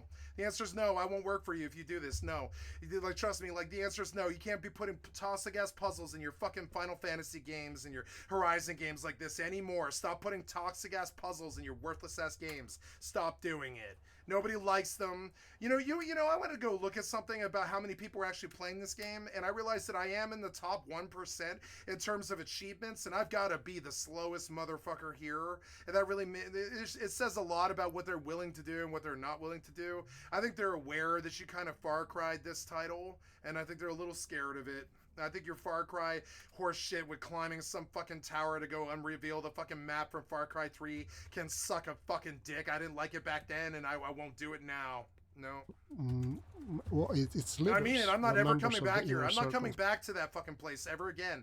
Honestly, part of your game is now cursed to me. It's honestly the opposite effect of what you want. Not only did I dislike that, you piece of shit low IQ developer, for putting me through that, I'm never going back there again. So to me, that's like cursed area in the game that I won't ever touch with a 10-foot clown pole. Is that really what you want from your game? Whole entire areas of it being considered cursed by the public that you don't even want to go near. Things that you thought you probably spent days of your life developing. Why? You know better than to do that stupid Far Cry bullshit. Stop doing it. Stop doing it to us. Stop doing it. It's so toxic. I'm gonna get off your toxic game now. It was toxic. This was like the most toxic Horizon has ever been to me. You didn't do this to me the entire fucking game.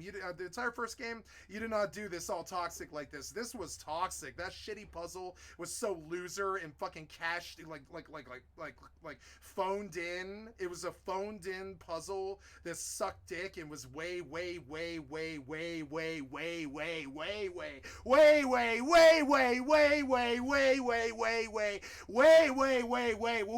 longer than it needed to be, with way more butt rape pain than it needed to be, on a single player fucking game based around archery. What the fuck is that puzzle doing in this game? Piece of shit clueless developer, get better at your fucking job. And here's me leaving your game because it got toxic. A single player game got toxic in its design. Toxic. For making I decisions. can't write it. I don't know why you're like this. I don't know why you guys are like this. I don't know. It wasn't like this the first 15 years, but it is now. Toxic, horrible, triple anus fucking up with their terrible, toxic, triple anus design. It wasn't like this for a long time, but it is now. Stop putting goddamn Far Cry filler from fucking bullshit-ass Far Cry 3, worst Far Cry ever made, and suck dick and stop doing this. Stop sucking dick and stop doing this. Stop putting missed puzzles in your fucking action game, you fucking shithead. From what Stop I putting understand missed puzzles in your fucking action game. You know that's not what I came here for, you fucking clueless piece of shit. You know that's not what I came here for. If I wanted to play a puzzle game, I would go play chess or something, honestly. Puzzle games aren't that good without someone else who in your family or something like that. Puzzle games aren't that good. Stop fucking putting puzzles in your piece of shit action games. Fucking clueless developers. The way how politics and decisions Yeah, I got off your work. game. Fuck Horizon. I'm scrubbing it off my shit for a couple of days. That was toxic. It was toxic. I'm not going back to that. No, I'm not doing that again. Not for a while. It's getting more and more toxic the worse your puzzles get and shit. Come on, man. The first game was not like that. It was not like that. Like, what happened to you? I like your sequel, and I think it's good. But your toxic bullshit. Decisions are made Jesus Christ, your Far Cry bullshit in 2024. Fuck you guys. The Straight United fuck States. you guys. Straight fuck you guys with your bullshit Far Cry Outpost design. I've seen it in every major AAA game I've seen in the last 5 years or something. You just thought everything should be Assassin's Creed now. No, Assassin's Creed. I didn't buy the first one. didn't buy the second one, didn't buy the third one, didn't buy the fourth one, didn't buy the fifth one, didn't buy the sixth one, didn't buy the seventh one, didn't buy the eighth one, didn't buy the ninth one, didn't buy the 10th one, didn't buy the 11th one, didn't buy the 12th one, didn't buy the 13th one. Here we are on the 14th one that I still haven't bought because it still sucks dick and isn't really that good gameplay. And you thought because it has such good sales, because they've got nothing else to play, you won't let them. You won't make good games. They've got nothing else to play, so they play Assassin's Creed, and you think, oh, that was so successful. We better turn Horizon into Assassin's Creed and Far Cry. No. The CIA, the chief of the CIA is not one of the decision-making group that providing information. Yes, so I would say it's not day and night, but their power, political influence, political significance, very different. Is it understood how big the KGB was? How widespread it was, given its secretive and distributed nature? Certain things we know, others we don't, because the Stasi archives are open, and most of the KGB, especially in Moscow, they're not. But we know that the KGB combined not only the internal sort of secret police functions at home and counterintelligence branch and intelligence branch abroad, but also the border troops, for example, right? So really institutionally it was a huge mammoth. And another thing that we know, we can sort of extrapolate from what we know from the Stasi archives, that the surveillance at home, the surveillance was really massive. The guess is the Soviets were not as effective and as meticulous and as scrupulous and as methodical as probably as Germans were, but that gives you a basic idea of how penetrated the entire society was. What do you think is important to understand about the KGB if we want to also understand Vladimir Putin, since he was a KGB foreign intelligence officer for 16 years? From my research, including on the Stashinsky, what I understand is that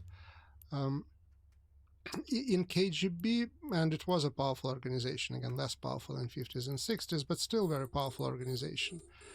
There was on the one hand the understanding of the situation in the country. You understand what I'm saying? My tolerance of your bullshit, fucking phoned in, triple anus, collect the money and do no work design, right? Where you just throw some 45-minute puzzle in just to be toxic and poison the fucking well. My tolerance is zero. You understand? I won't buy another. After today, I won't buy another Horizon. I will not buy another Horizon title. Understand? After today, I will not buy another Horizon title. Not after what I saw you do. Not after what I saw you do to that puzzle. And this is it. This is your survival we're talking about as a software company. I will not buy your products again. Not after the second one. Not after what I just saw. Not after what I just saw. If you're going to act like Assassin's Creed and Ubisoft and suck dick and Skull and Bones up the place while you fail and lose billions of dollars, I won't be part of it. I won't give you any of my money. This is the last time I pay you, Gorilla. After what just happened to me, I'm not paying you again. You lost my business. You understand? This sounds like it's like extreme, and it is. But I mean, like it is. But I mean, that's how I feel. I don't think I ever want to give you any money ever again after that. After what you just put me through. I don't think I do. I don't think I'm gonna buy any more Guerrilla titles. If you're gonna act like triple anus like that, you can fucking die and disappear in obscurity. In my opinion, and I think you will. I think it'll start today. The minute that I decided to do that to you, I guarantee everybody else will decide to do that to you too. So understand, like, you gotta stop acting like Ubisoft. You gotta stop doing it. You gotta stop making games like Ubisoft. You gotta stop acting like Activision Blizzard. You gotta stop doing that shit. You gotta actually make the game good. You can't poison the well with your phoned in Far Cry 3 puzzle. Can't have that. And abroad, that probably you put that in an otherwise really good game. I'm gonna boycott your fucking ass. I'm done with Guerrilla. Probably other organizations. You think I'm kidding? I'm not. It's not some hyperbole. I am sick of being mistreated by developers in 2024. It's not some fucking thing to get hits or whatever. I'm not getting hits. I'm talking about this is the truth. I'm fucking sick of the fucking triple anus treating me like a piece of garbage, and I'm fucking done with you guys. I'm done with it. I'm done with it. I won't buy your games ever again. Didn't have. Today's the day. You put me through that fucking Assassin's Creed puzzle and goddamn Horizon sucking dick shit from 2004 I wouldn't have bought. I wouldn't have bought back then. I didn't buy Assassin's Creed 1 back then. Why are you putting in my games now? Stop now. Stop doing it now. Get that poison shit the fuck out of here. Get it out of here. I don't know why all those idiot kids bought 20 copies of it. I don't know why. I didn't. Get it the fuck out of here. Get it away from me. And yeah, I'll burn Gorilla. I'll burn things that I love to get the triple anus bullshit the fuck out of my face. It stinks so bad, and you keep rubbing it on our lips, that triple anus of yours. You gotta stop rubbing it on our lips. You gotta hide the shittier fucking bad design, essences of your nature from me. You've gotta hide that stuff better. I know you suck dick and you think that puzzle's good, but it doesn't. It's not good, and you do suck dick. And that puzzle, it doesn't go. It doesn't work. It's not good. Keep it the fuck out of your game. They had also first peek in terms of the What the fuck is selection. wrong with you piece of shit developers? I'm sick of you fucking abusing me every single day, every new title. That title's been out for a week, and I was having so much fun with it that you poisoned the fucking well, and I realized the rest of the game is gonna be bullshit ass puzzles like that, and I don't want to do it. It was a fun game till you ruined it with Assassin's Creed, Far Cry 3, Ubisoft, Activision, Blizzard horse shit. You poisoned the fucking well, and I doubt I'll ever play your game again or buy another game from you. I'm sick of it, man. It took me a while. It took me a couple days to get to it. But you didn't do that in the first one. You stayed away from the corporate bullshit in the first one. But no, the second one was a corporate stooge of a game. It was a corporate stooge of a fucking game. I enjoy it immensely, and it plays well when it's by itself. But it doesn't play well with others. It's not as optimized as they said it was.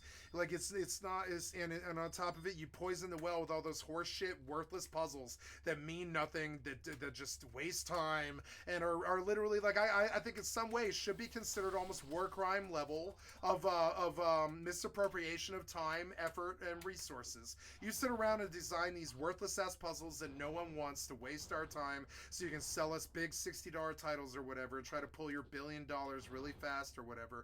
And I get it, but I mean, not really. I don't understand. You make that much goddamn money, and this is your sequel. You make that much goddamn money, and you poison the game with Far Cry 3 bullshit? Everybody loved to talk about how good Far Cry 3 was. Far Cry 3 fucking sucked dick compared to Far Cry 1 or 2. Sucked dick. I'm sorry, but it sucked dick. WoW was better than Far Cry 3, you know what I'm saying? Like, Jesus Christ, Far Cry 3, I've never seen a more totally overhyped product than Far Cry fucking 3. Terrible ass game. I know everybody loves talking about how they played Far Cry 3 on the Xbox fucking 360. No, I didn't like Far Cry 3. You know what game I do own, and that I will play?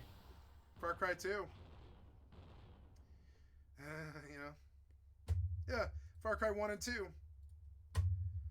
And notice where I stopped. I was really looking forward to Far Cry 3, Far Cry 4, Far Cry 5, Far Cry 5, Far Cry 6, Far Cry Primal Instincts, all this stuff. I was really looking forward to that stuff. Until past Far Cry 2, Ubisoft filled their games with garbage like what we just saw in Horizon Forbidden West. And I stopped playing them. I stopped playing Far Cry 3. It was a horseshit game. It was like Assassin's Creed with guns. It was horrible.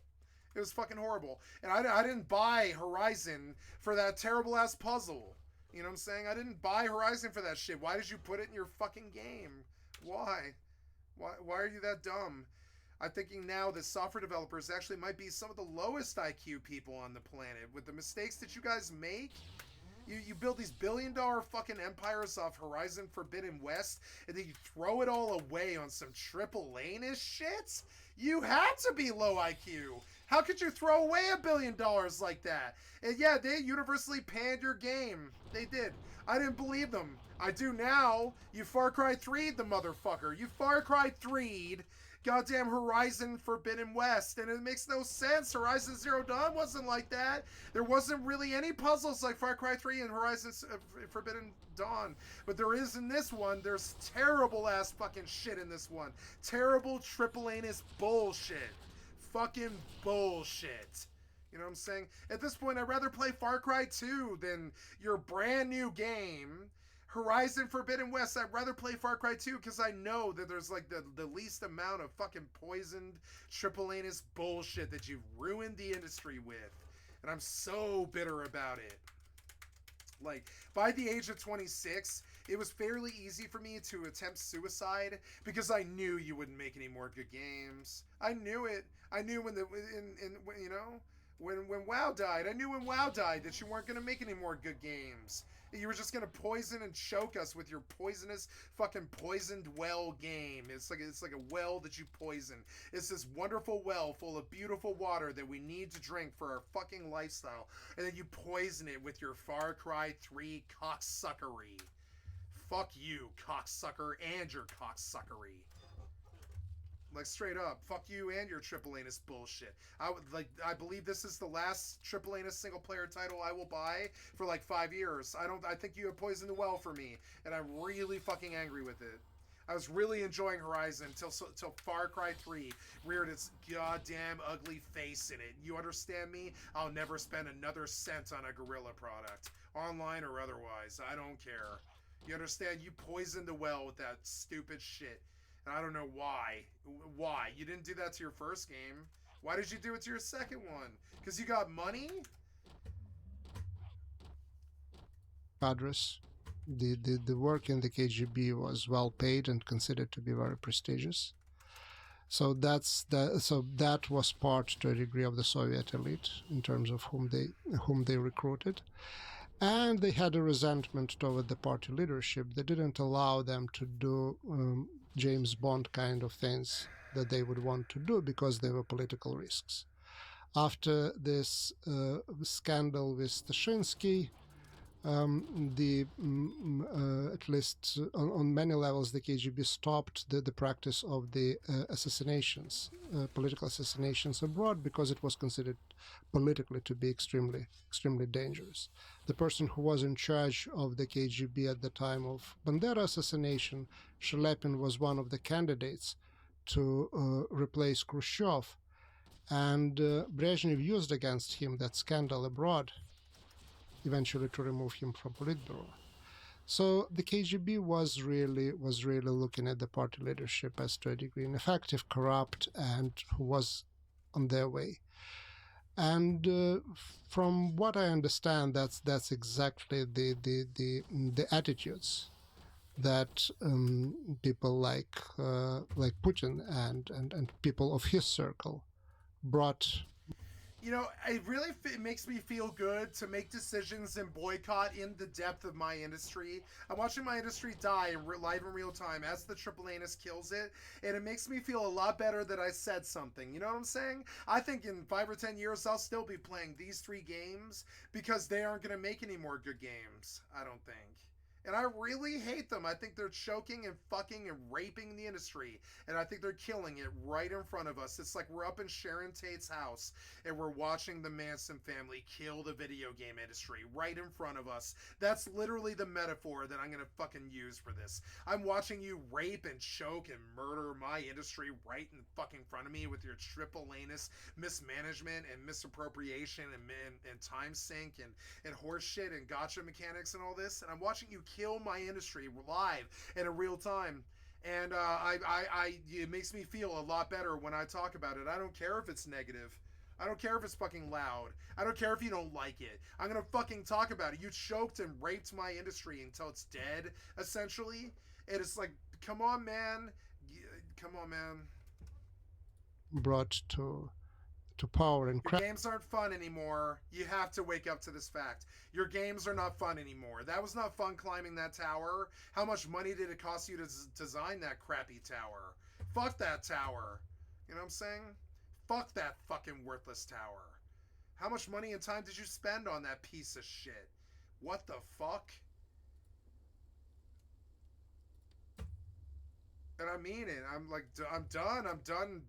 I'm gonna vote with my money here soon. I'm just gonna stop buying your piece of shit AAA entirely. Let's see how you like it when we don't buy your fucking games. I'm done with the AAA. I think this was the last one. I really wanted this game to play well with others. It didn't. I really wanted this game to not fucking suffer from Far Cry 3 bullshit. Fuck Far Cry 3. And, like, I'm sorry, but, like, if you guys didn't know Far Cry 3 was bad, you're not a good gamer, you know? You're not a good gamer. I don't care what you fucking think.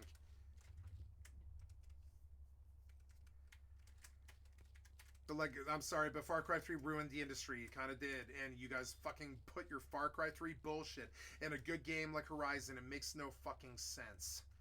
And I'm not even running, like, I don't even really get this. Like, I don't get this. Like, whatever.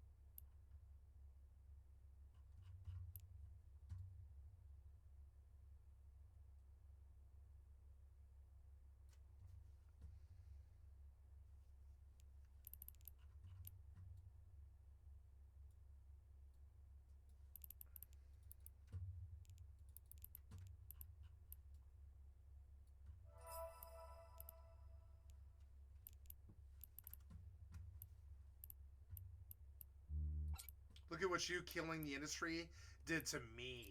Look at what you did to me.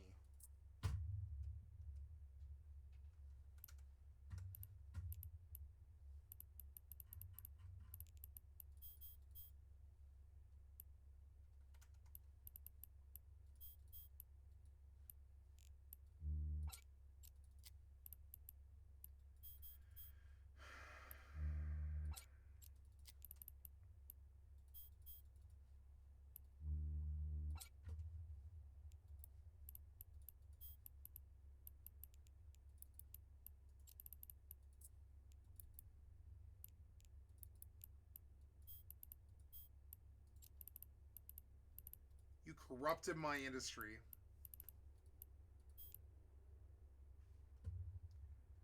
I'm sick of you. I'm sick of what you did to humanity. I'm sick of your money and how it jaded the industries. I'm sick of the problems that the rich people caused. I'm sick of you. I'm sick of what you did to my government. I'm sick of what you did to the video game industry. I'm sick of what you did to war and all this other stupid ass shit. I'm kind of sick of the rich people. Kind of want them to suffer now. You know, it'd be pretty fun to go out there and kill some rich people.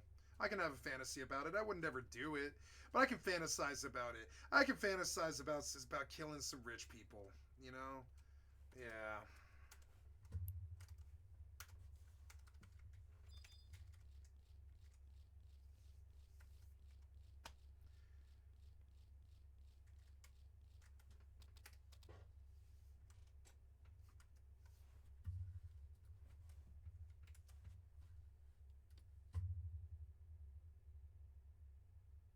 I'm gonna watch this in 10 years. I'm gonna be like, yeah, yeah. Man, I should have said more stuff. I know it. That's what they all say at the end too. All the celebrities that are known for being shocky or whatever, right, or shocking, they all say at the end of their run, when the career ends, they say, "I wish I had said more crazy shit," right? And every time I think I'm going overboard, I'm like, nope, I didn't say enough. I didn't say enough. Fuck this industry. Fuck what they did to it. Fuck what Guerrilla did to their game. Fuck what Capcom did to their game. Fuck what Bethesda did to Starfield. Fuck what Arcane did to Redfall. They're all crooks and fucking criminals now. Way worse than me. They're stealing billions and billions. I get a bad rep for being an ex-meth dealer or whatever the fuck, right? But these people, they're stealing billions currently. They're way worse than me. Way worse. And I'm kind of done with them, you know? I'll play these 20-year-old games on private servers, and I'll stay away from the triple anus now. I think Horizon Zero Dawn is the last game I buy for a long time. I don't think they'll make good games anymore. I don't believe that they will. Not after what they did Horizon fucking Forbidden. I can't believe that shit. I kept seeing stupid corporate bullshit in there. It was such a good game, but you poisoned that well with your shitty Ubisoft bullshit. Your Ubisoft horsecockery. I can't believe you, Guerrilla. I had so much hope for you. And that tower ruined all of it. That fucking tower poisoned the well. It was the first one, too. That's how you know they've gotten really bad and they don't deserve our money anymore. I really don't think Gorilla deserves any money anymore. Not after what I just saw. I'm sorry, I won't ever support you ever again. You want to sit there and make something truly good like Horizon fucking Forbidden West or the other one that you made, I forget, on the 360 and all that, or whatever it is, I forget the name. But like, yeah, and then you turn into fucking Ubisoft by your third game, fourth game. No, fuck you. You're not sliding on in under our fucking radar and wowing us with your Horizon Zero Dawn and then fucking cash grabbing. That's not happening. I would return the game if I would. I'm never spending another cent on Gorilla. I don't think I'm spending another cent on Blizzard. I don't think I'm spending another cent on Bethesda. I don't think I'm spending another cent on most of video gaming in general. I believe there's a crisis going on of faith where everybody in the scene, every last developer is a bad actor now, and I don't know why, and I don't know how to stop it. But I believe them to be out to I believe they're out to steal from us and steal from children in majorly evil ways, kind of Hitler evil ways. I think they're getting Hitler evil now, and I don't want to be a part of it anymore. It was a good 20 or 30 years in the industry and stuff, and I'm gonna keep streaming. And I'm gonna play the games that they made 20 years ago. They weren't fucking fucked by the new age. You know what I'm saying? The new greed. The new desperation to cash grab and eat your own corpse, you know? The new misappropriation. And I'm done. I'm done with modern titles, I think. I will become an entirely retro gamer, and I will stop playing anything new. I can't believe I'm saying this because I'm the one with the most faith left in the industry too. That's the weird thing, I think. Like, all the rest of them are like, nah, fuck this. You guys are done. You stopped making good shit like 10 years ago. We haven't had a good game in 10 years. I've got so many friends. I had a friend say that to me recently. You know, I trust his opinion more than anybody else's about gaming. But he was like, yeah, they stopped making good stuff 10 years ago. It's a worthless industry now. And I was like, yeah, I think maybe you're... I argued with him. I was like, no, I have to believe that they can get better. I don't think you will. Not anymore. Not after today. That tower was confirmation. I went looking for the tower, and I found it, you know? I went looking for the tower. I spent $60 to find it. When I found that shitty tower in Horizon Zero Dawn, your tall neck puzzles were all great in the first one. Why did you poison the well with that stupid piece of shit experience I just had? There were mobs at the base, and there was like all this stupid falling down shit. You didn't do the physics well enough, so jumping around in tight areas like that doesn't feel right. I'm sorry, but I don't know why you poisoned the well with that bad puzzle. Why'd you do that? Every game I played is like that. I knew Dragon's Dogma 2 was full of it. Fucking full of it. Fuck are you looking at? Where's my cat? I will leave now.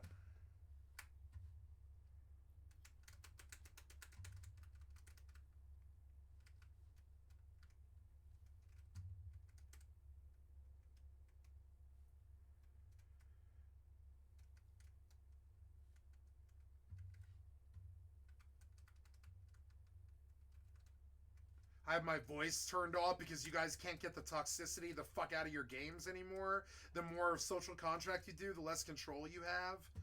Like, I don't know. Like, it's weird. I have a lot of complaints about goddamn Triple Anus. I'm done with you, I think.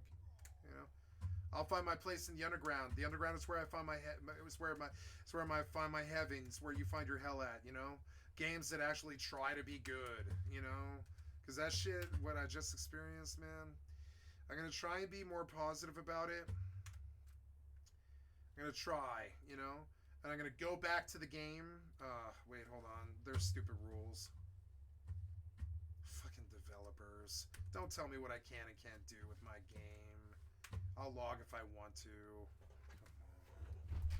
I'll change it, and I'll go back, and I'll play Horizon, and I'll just skip all the bullshit parts, right?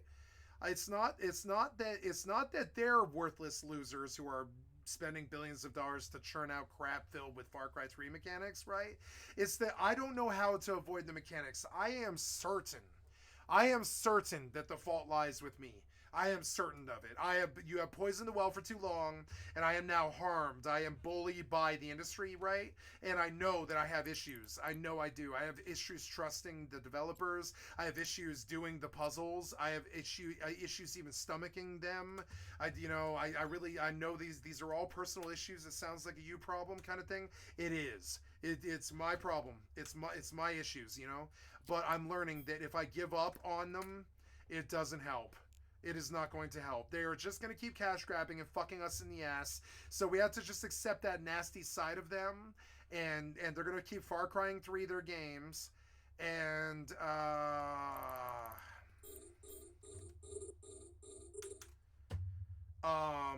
don't know. I don't know how to solve it. I'm going to stay away from modern titles. I know that. I think the industry died in 2015, and I think we've been in denial for 9 years, and we got another 1 or 2 games out of it. Elden Ring. I think about the 40,000 games released in the last 3 years, and I think about the 5 that we're playing. Elden Ring.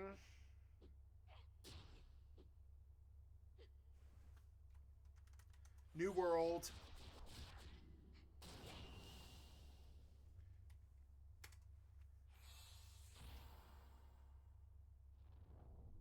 Horizon Zero Dawn.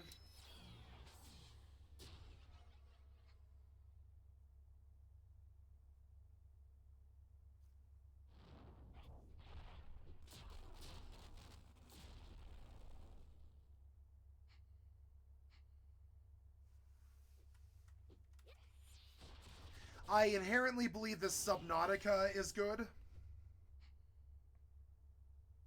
But that game's 7 years old.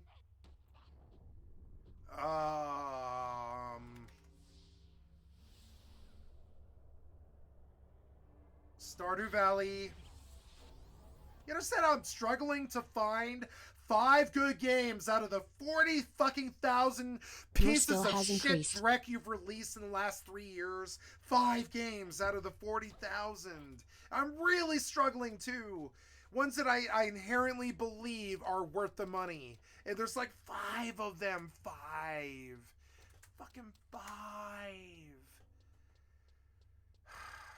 What happened to you? You killed my industry. Your greed killed my industry. I want the rich people out of here. I think we need a revolution, and it's kill the rich. Kill the rich now before they kill everything we value. They killed the NFL.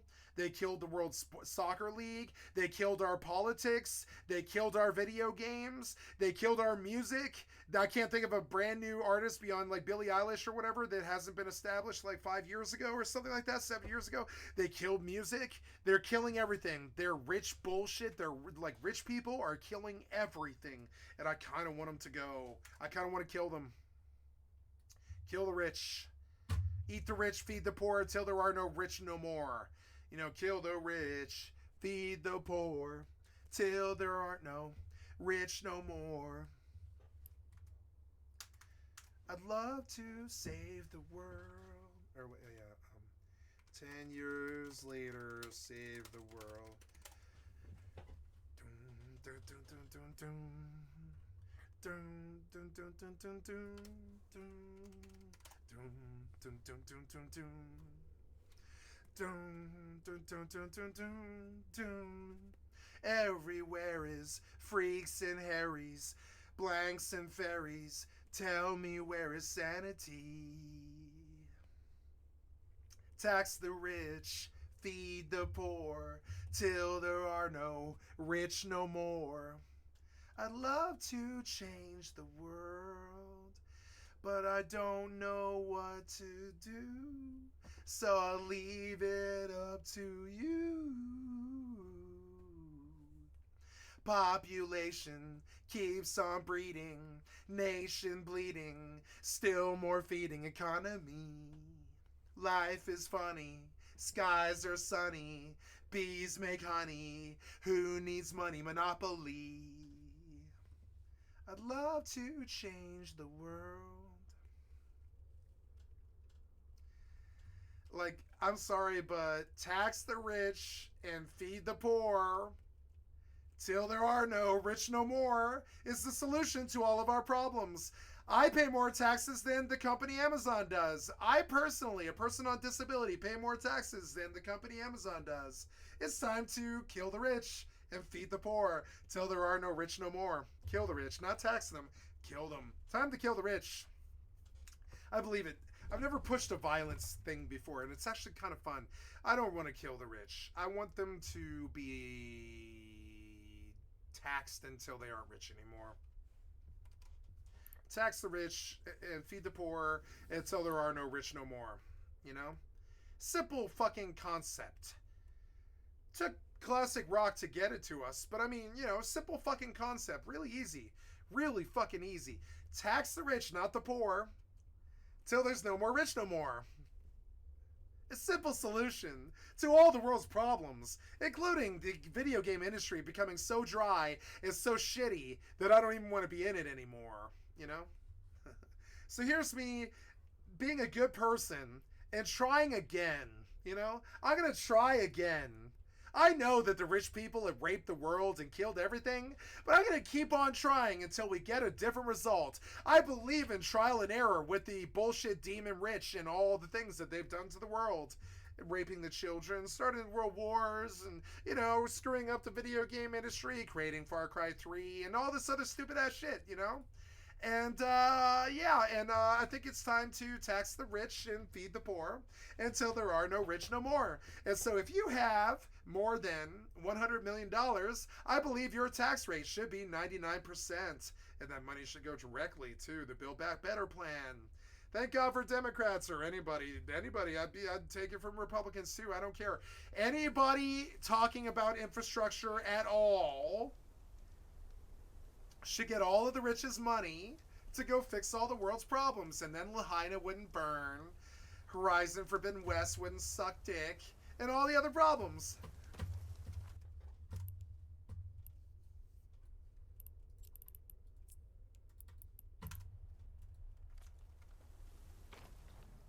You understand? I believed in Horizon Zero Dawn. I believed in it. The way I believe in the Beatles, and then you made a bad Beatles album, and now I don't love you anymore. And you let the money go to your head. And you created tower puzzles like what I just dealt with. Dear God, why? Dear God, why?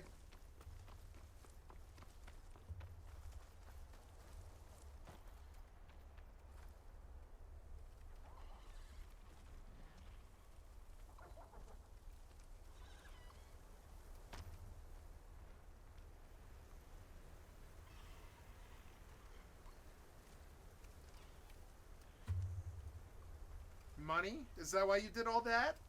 Yeah, we're probably going to kill you because you took all that money, though. You know, we're probably going to destroy you. You really pushed it too far this time, you know? We're probably going to destroy you for all that greed that you engaged in during the monopolistic aughts, you know?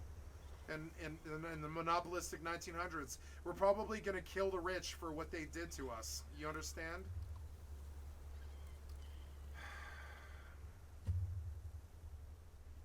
Remember the Dust Bowl? I remember the Dust Bowl. That wasn't alive, but I remember that it happened. Jesus fucking Christ. I remember my grandmother talking about it. You know what I'm saying? And you guys had all that money, and you still let them choke like the Okies that they were in the Dust Bowl till they were dead and the Grapes of Wrath was written. Steinbeck was a good example of your corporate greed killing the country. Cannery Row, you know, Grapes of Wrath, etc. We let the rich run rampant all over this world and kill everybody and rape and murder everybody and Jeffrey Epstein up the place and turn the world's governments into a living joke. And I'm wondering how long we're expected to do that before we actually just tax you for all your money and put it into infrastructure so every man, woman, and child on this fucking planet, or any other gender or whatever, doesn't have to worry about rent being $2,500 anymore. You have to worry about rent being $2,500 because you're rich, but none of the poor people do. They pay $250. You know. Your thievery and your destruction of my people is unacceptable. And your destruction of this industry is unacceptable. Your theft of money and your theft of resources. I'm going to keep trying to give you second chances until you surprise me.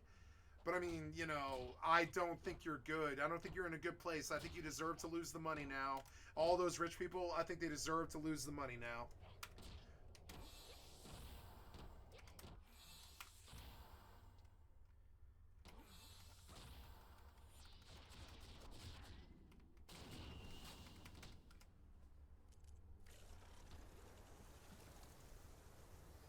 Look at what you did with Microsoft for military. Look at what you did with Microsoft. Look at what you did with Wolf of Wall Street.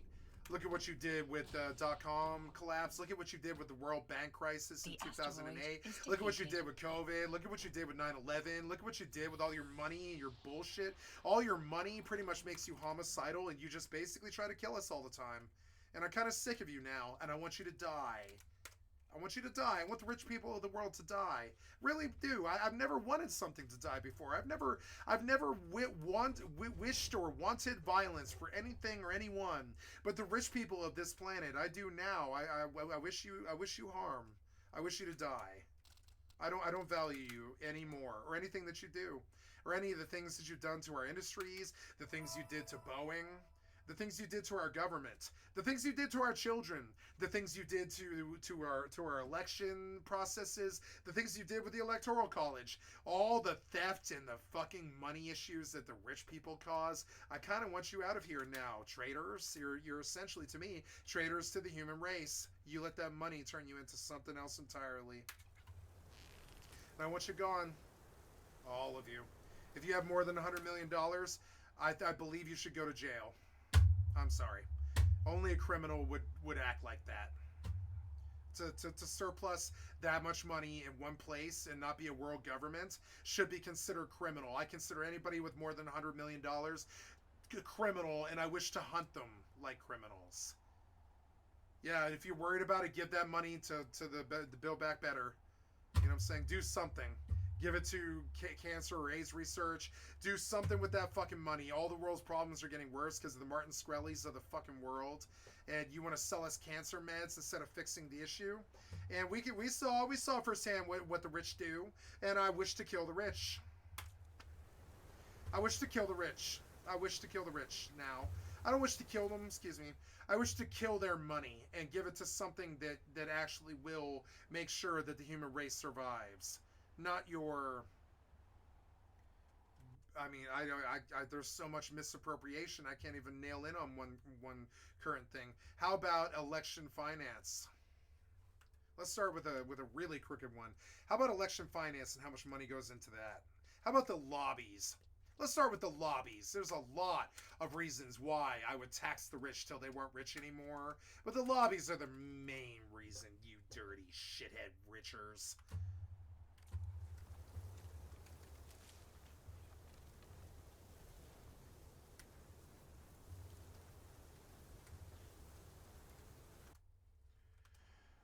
Boy, look at this game that costs $600 million, right? Boy, look at how really well it plays.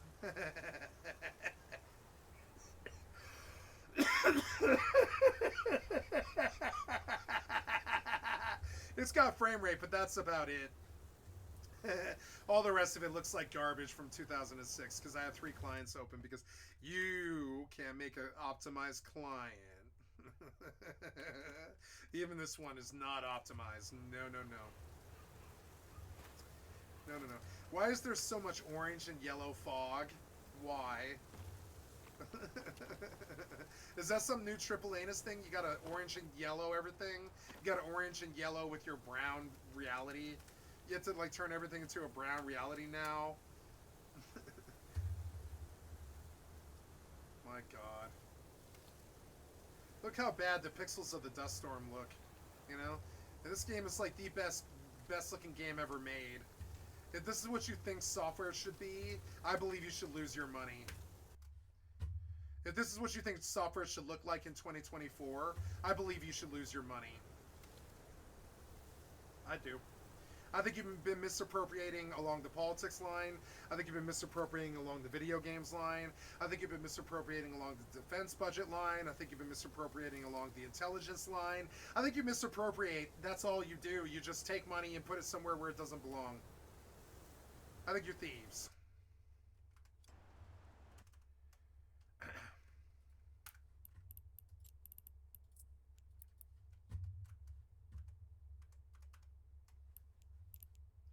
Oh, nice. Yeah, I finally got an invite again.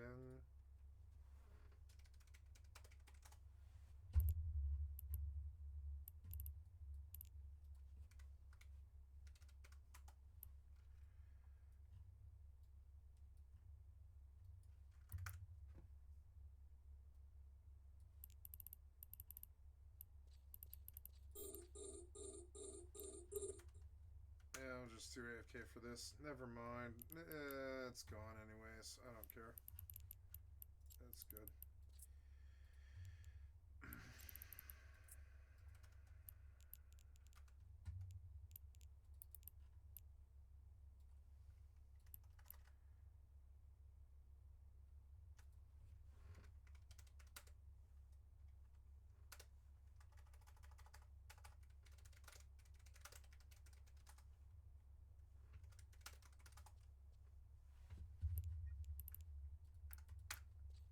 The asteroid is depleted.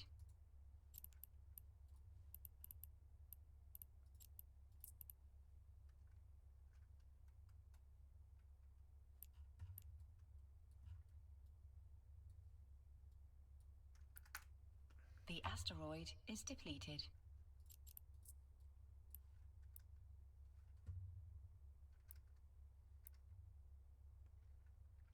I don't think they make good pizza anymore. I think that's your fault. I don't think they make good food anymore. I think that's your fault. I don't think they make good drugs anymore. I think that's rich people's fault.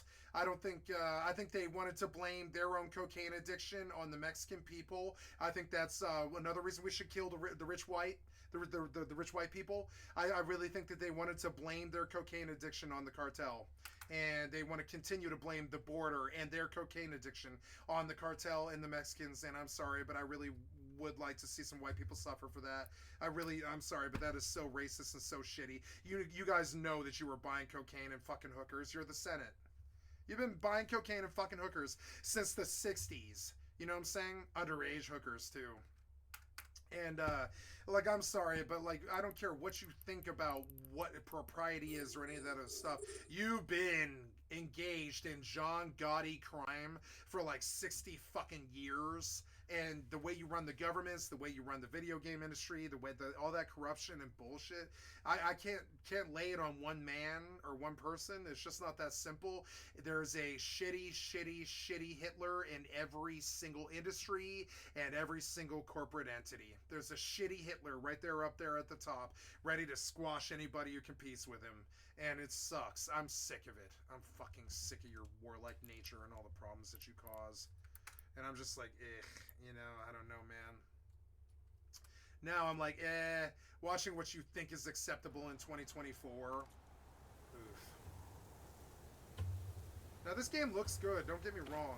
But like, it's got issues. Why is it so fucking foggy and windy all the time? I mean, come on, it stinks of triple anus tropes. It just stinks of triple anus. It really does. Your first game did not. This game does. Really bad. And it leaves a bad taste in my mouth, man. The frame rate in this desert area is fucking terrible. I want to get away from it. My mount's dead now, I guess. And I saved. I guess I saved that my mount was dead. That's alright.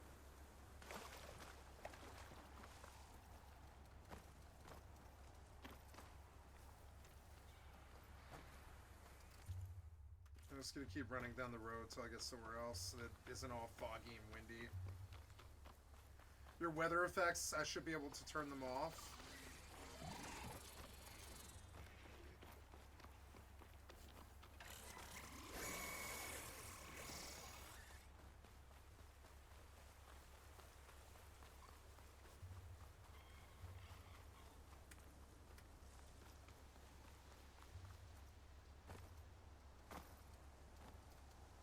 Hey, we got to a green area. Are they enemies? Oh my god, are they enemies?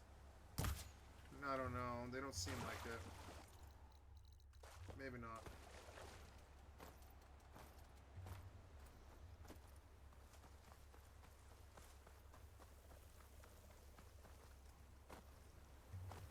I don't know, man. I don't think low graphics is helping in any way or form. I'm going to change it.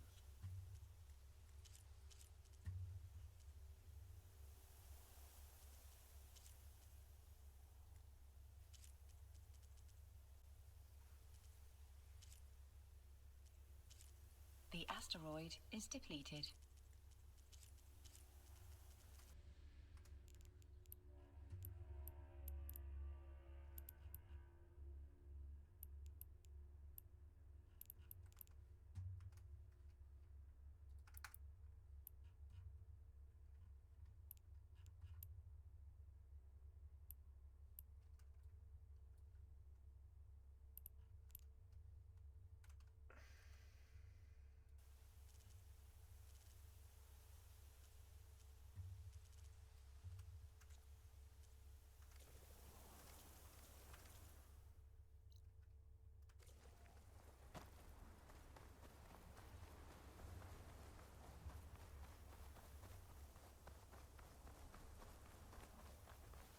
It's not that you're bad, it's that I'm bad.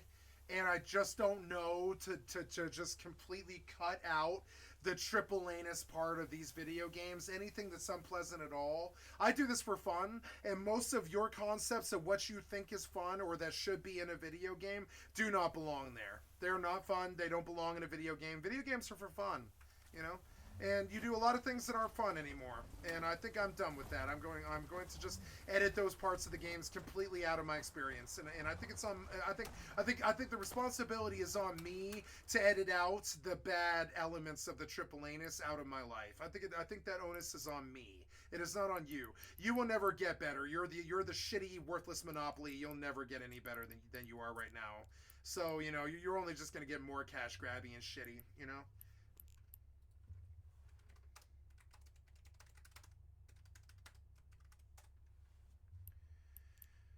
Okay, so there we go, and yeah, and I'm just gonna accept that I have to edit out your terrible bullshit. Like for instance, I really believe that Rust is a good game, and I stopped playing Rust because of the people, but it's actually me. It's actually my outlook. It's entirely been me. It's not.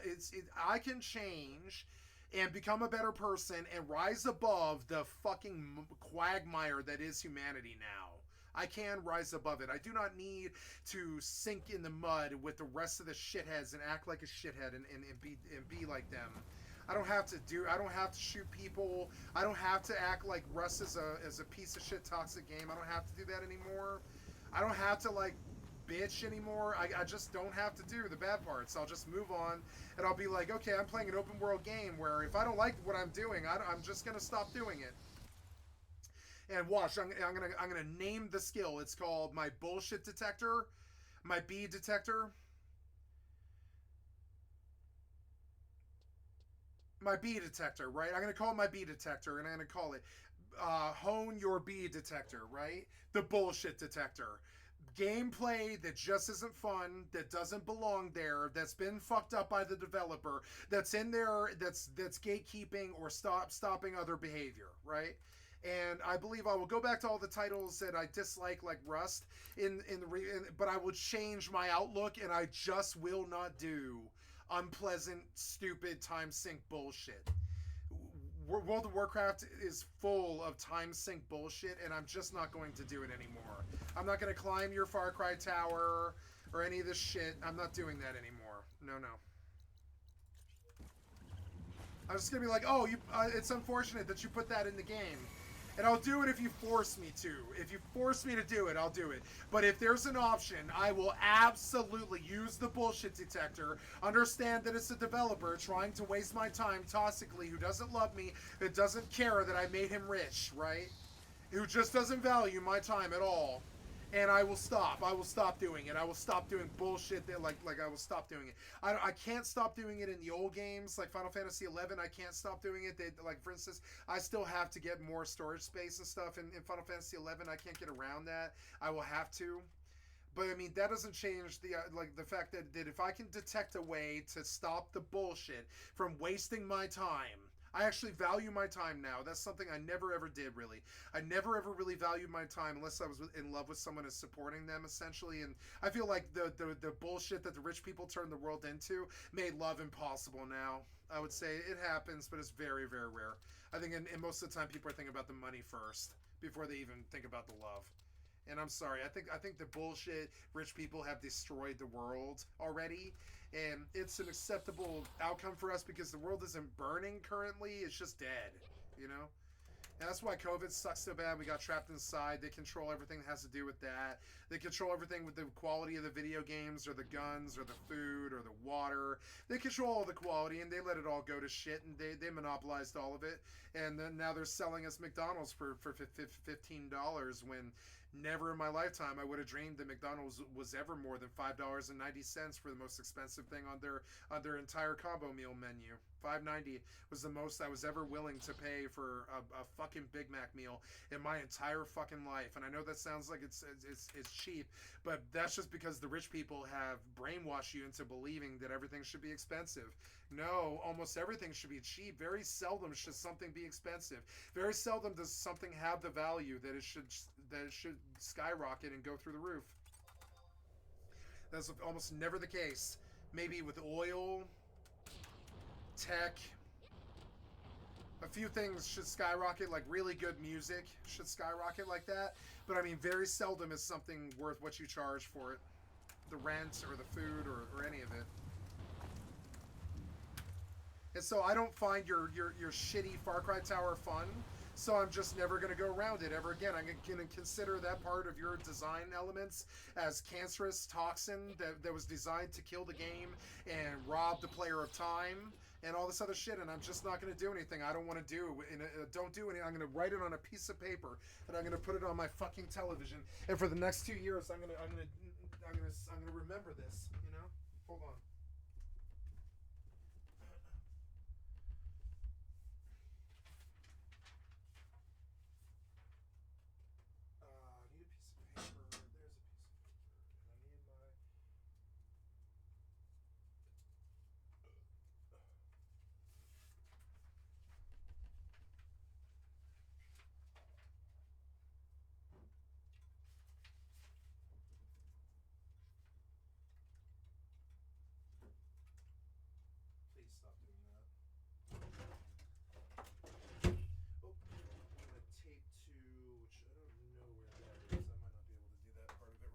That's okay. Oh no, there's my tape. I can see it.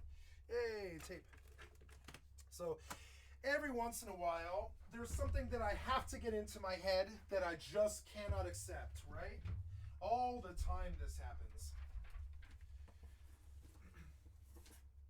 I can't accept that the rich people are cocksucker shitbirds out to kill us all. I can't really accept that. It's just never, you know, I view them as fellow human beings for some reason. They don't act like it. And I don't know why I view them like that, because they don't act like that. So and so every once in a while I have to write something down and internalize it until I can remember it, because it's just so foreign to me, the idea of humans treating each other like this, right? But do not do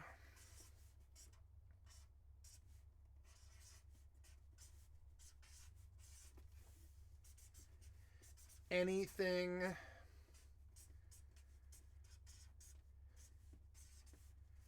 that isn't fun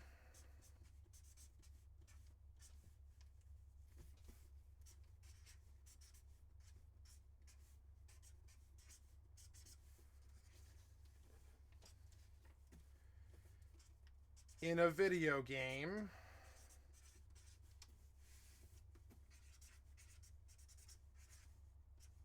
or otherwise.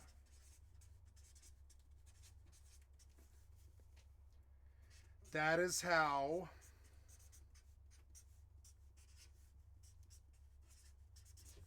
the rich people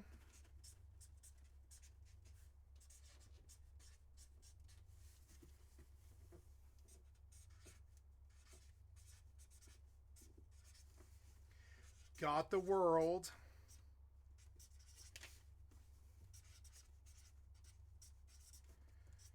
to kill itself.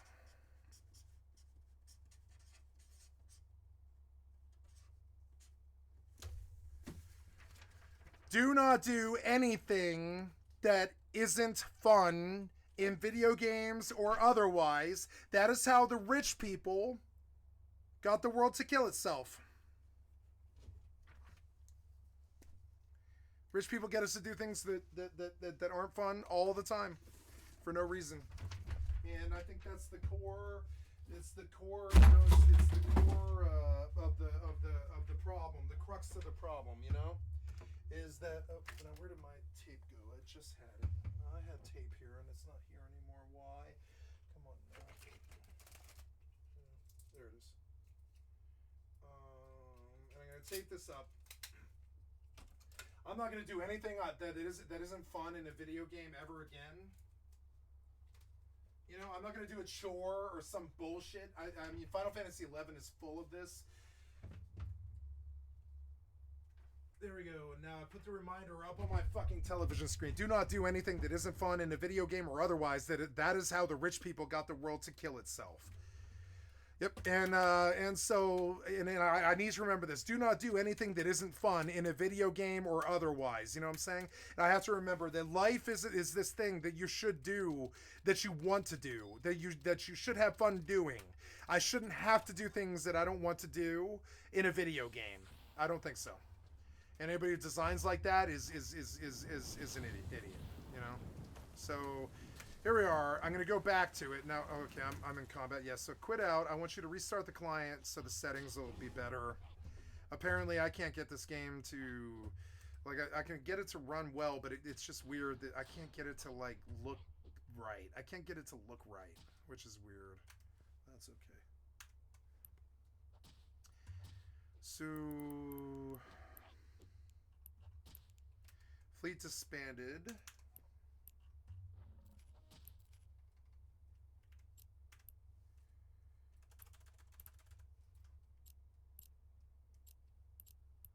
Dock. Warp drive active.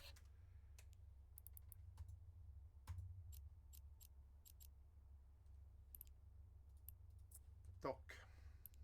This was good. I made about 100 million, active. something like that. It was good. Oh yeah, 110 actually. So, okay, we're going back into Horizon. I don't want to give up on them.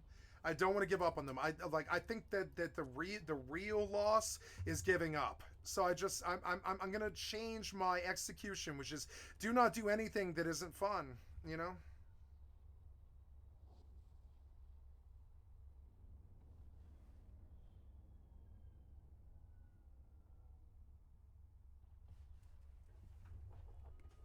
Docking request accepted.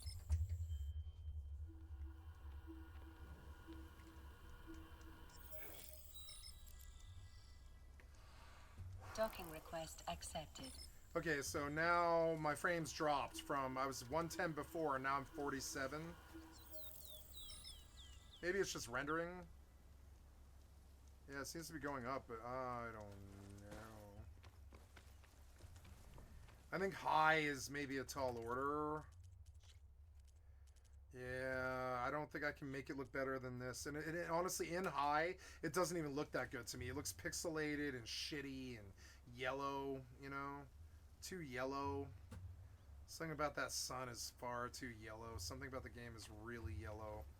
I might need to mod Horizon. The yellow is driving me fucking crazy.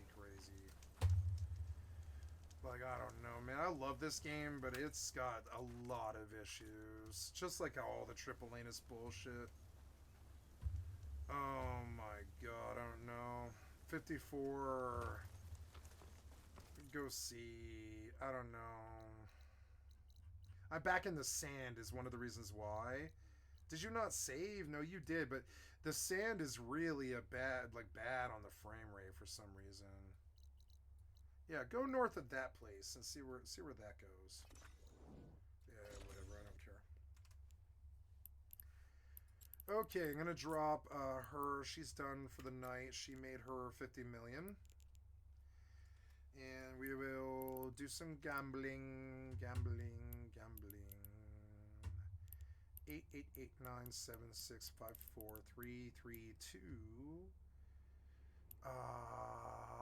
I can't compete on this level. I will go down a step, unfortunately.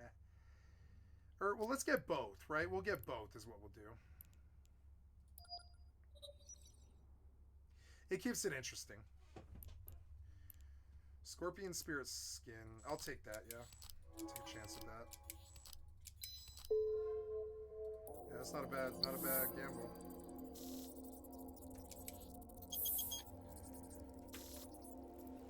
$76, $78, $67. High is too high. So let's go down medium, 8x. Everything's too high. Low, low, medium, medium, medium. Clouds can be low. Low, low. Or, well, like, no, I want 16x on low. But yeah, let's, I mean, yeah, the game doesn't look any better in high, frankly. So we'll save and we'll go try and restart again. The sand does not help. That sand in the air, it drags the frames and the latency down by a lot. I don't know why they did that on anything but a PlayStation. You'd have to optimize the game to a console with no hard drive to be able to make that sand to work right, you know? Why did you bother?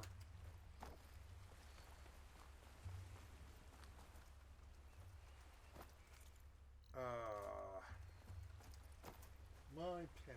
Yeah, there we go.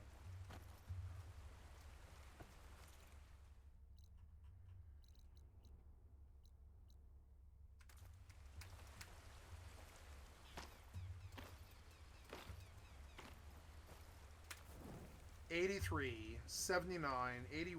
It's a good place to test the frames that doesn't have all that sand and dust in the air. Try one more restart. Damn it, man. The performance of the game isn't that good. It's annoying. Not with 3 clients up. Damn it. Did I lose? I did, huh? Damn it.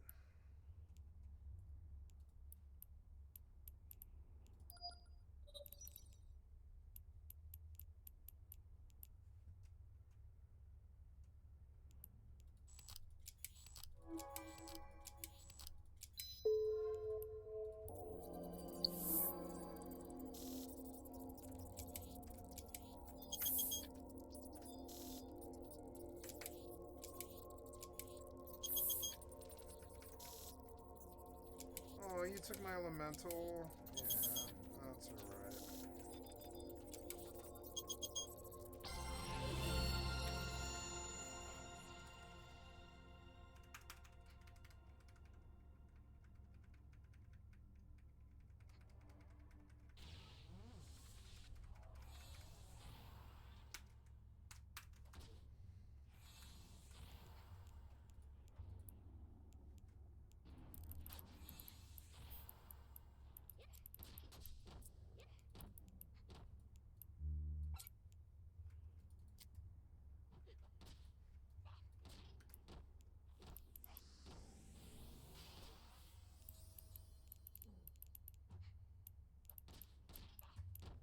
You've been examined.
Yeah, it's better. 105.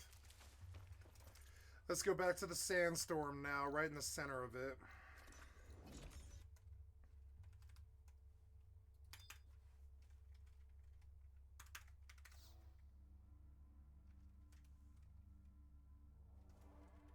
Double dark.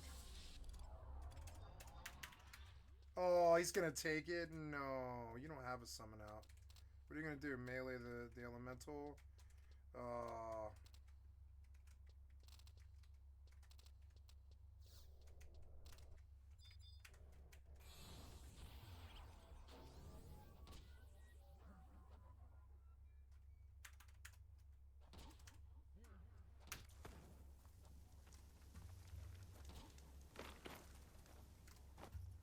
There, it was something else. Like, there's my latency, and now it's better. It's better now. It was the settings. It was the settings. Damn it.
Everyone wants me to be happy. The world isn't a happy place anymore, man. You guys have been letting people steal and treat us like garbage for far too long. The world is not a happy place. It's not really a happy place anymore. It's hard for me to be happy. It is, you know. You've been letting them steal for too long. The products that they give us are not worth what we pay for. And it's not been good. Can't remember last time a motel room or a meal was worth what it cost. I mean, something's really wrong with humanity now. Something needs to happen. I don't know what it is. Yeah, terrain's better. Yeah, there's no reason why it should look bad.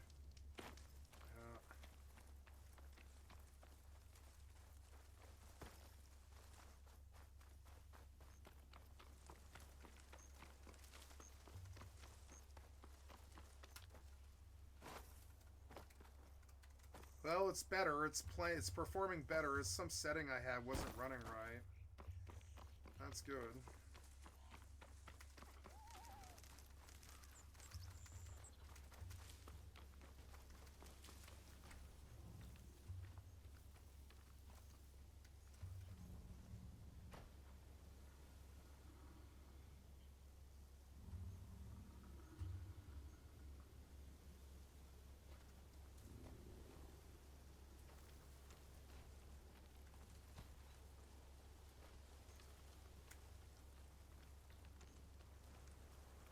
What is that thing?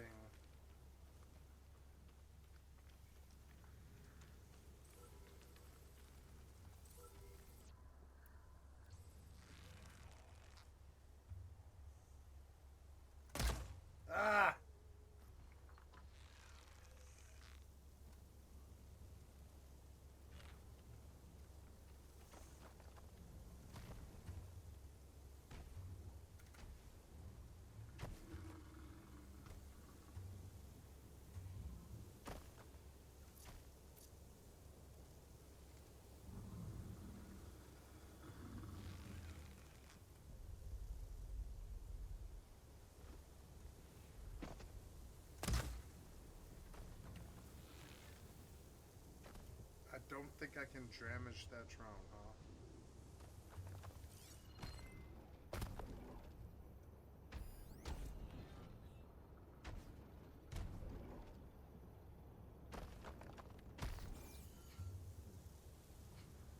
Oh, I'm being attacked. Why? Ah, get up. This summoner's gonna kill all my dark elementals, damn it.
Please give me the weapon I want. Please let me use it. You cost me this fight because you wouldn't let me switch weapons.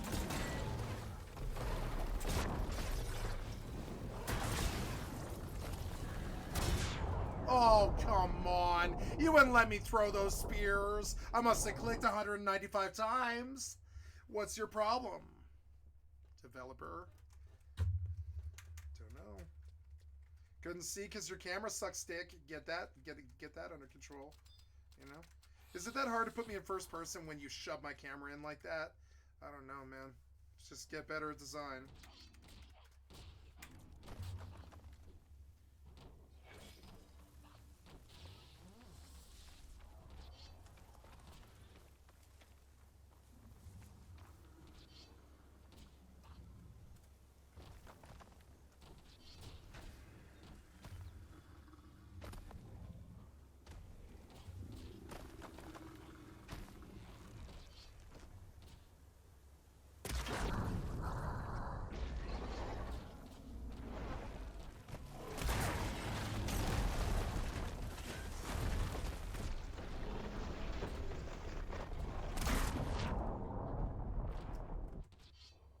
Pretty fair.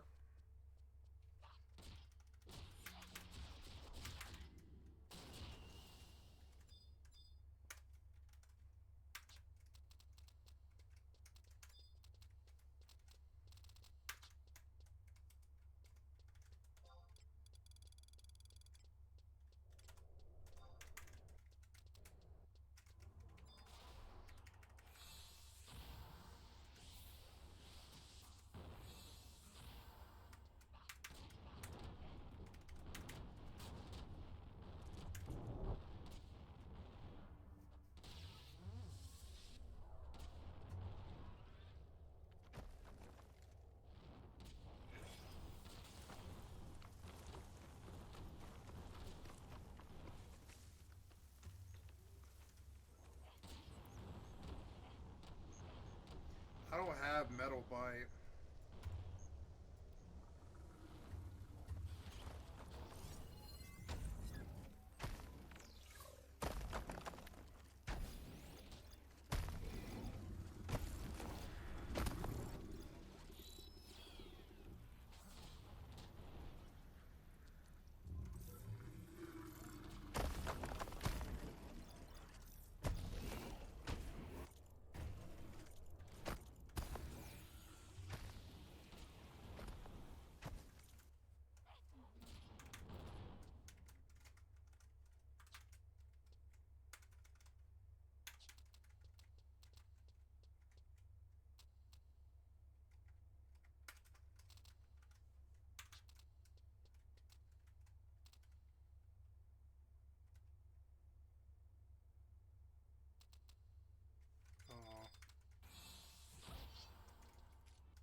seems fair.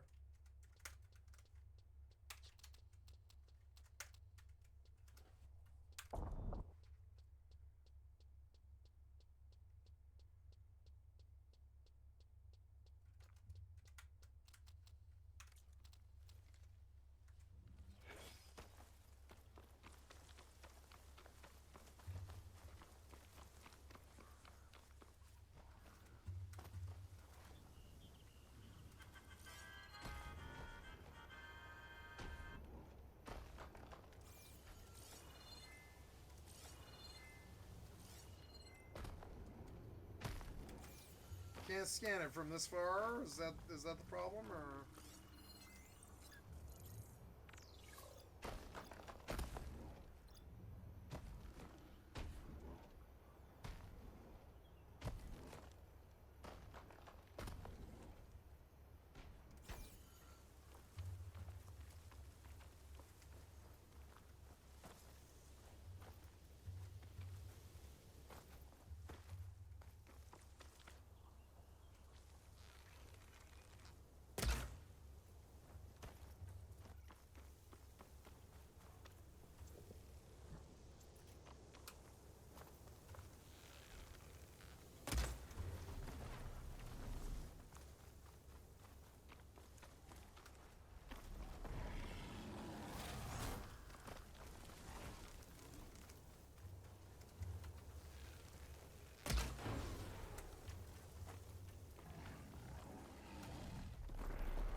He reset. He reset immediately. Aww. Alright, well. This isn't fun, so I'm gonna stop doing it. It's not fun to hunt him, so I'm just not gonna bother, I guess. Sorry. I'll think twice before I try again. Fucking developers.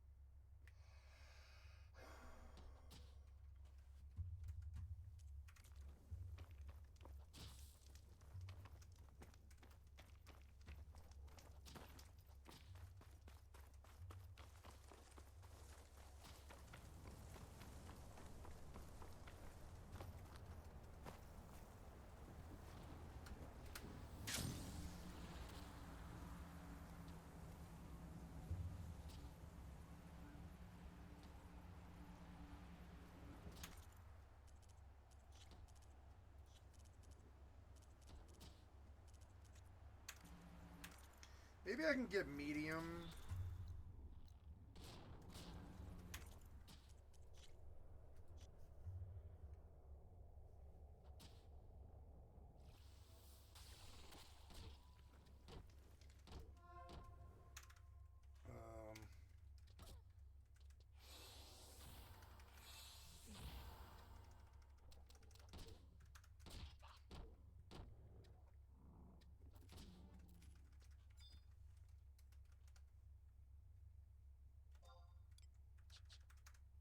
Someone killed my elemental. God damn.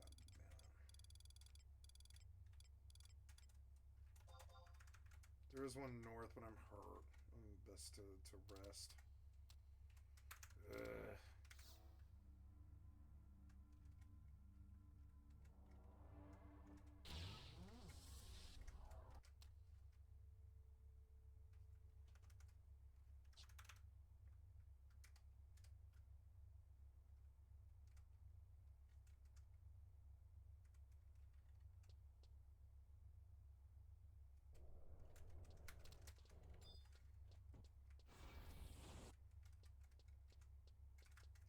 Oh, damn it. Don't kill me. No! Why would the mob be able to do half my bar? That is so stupid. Water God 2 does not do half your bar. What do you, like, the thing is lower level than me, and it does half my bar with a Water God 2. The fuck is that? Come on, man. I'm still up, though. I'm still up. Man. Stupid ass bullshit developers and their fucking lack of refinement and skill. I wish they actually had treated us with respect, you know? Even back then, they would hit us for half our bar. Goddamn assholes.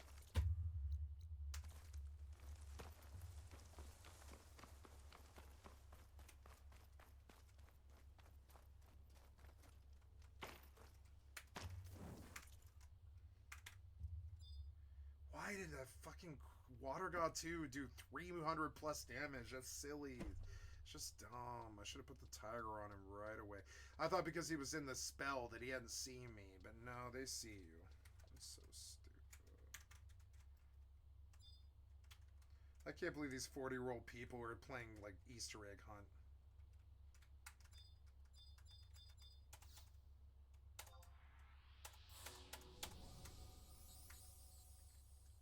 Must be good loot. Walk back to fucking Zarkabard again. Die to some fucking water god or something like that. Walk back to Zarkabard again.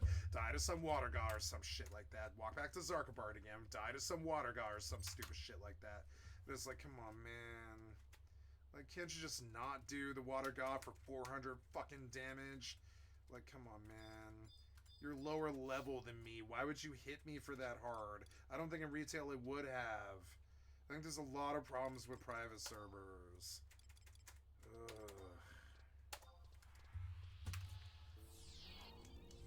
Something 16 levels lower should not hit you for half your bar. It wouldn't on retail. It wouldn't. It would try. It would only hit for 115 or something like that. Not 475. It's because the private server people, they can't get it right. They can't get the game right. It's so stupid.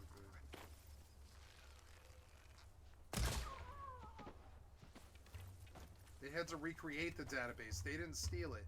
They recreated it.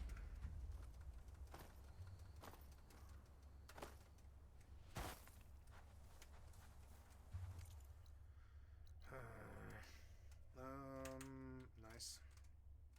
I see everyone else is having the same sort of time. I hope this guy died because he teleported here. That'd be fun. Yeah. Good. I hope someone tellied him here. Or no, he OP'd. Yeah, that's cool. Yeah, I think death is totally an appropriate response for him trying to teleport here. Yeah, that's great design. Good job. Teleporting here should totally warrant your death, you know? Don't teleport here, you'll die.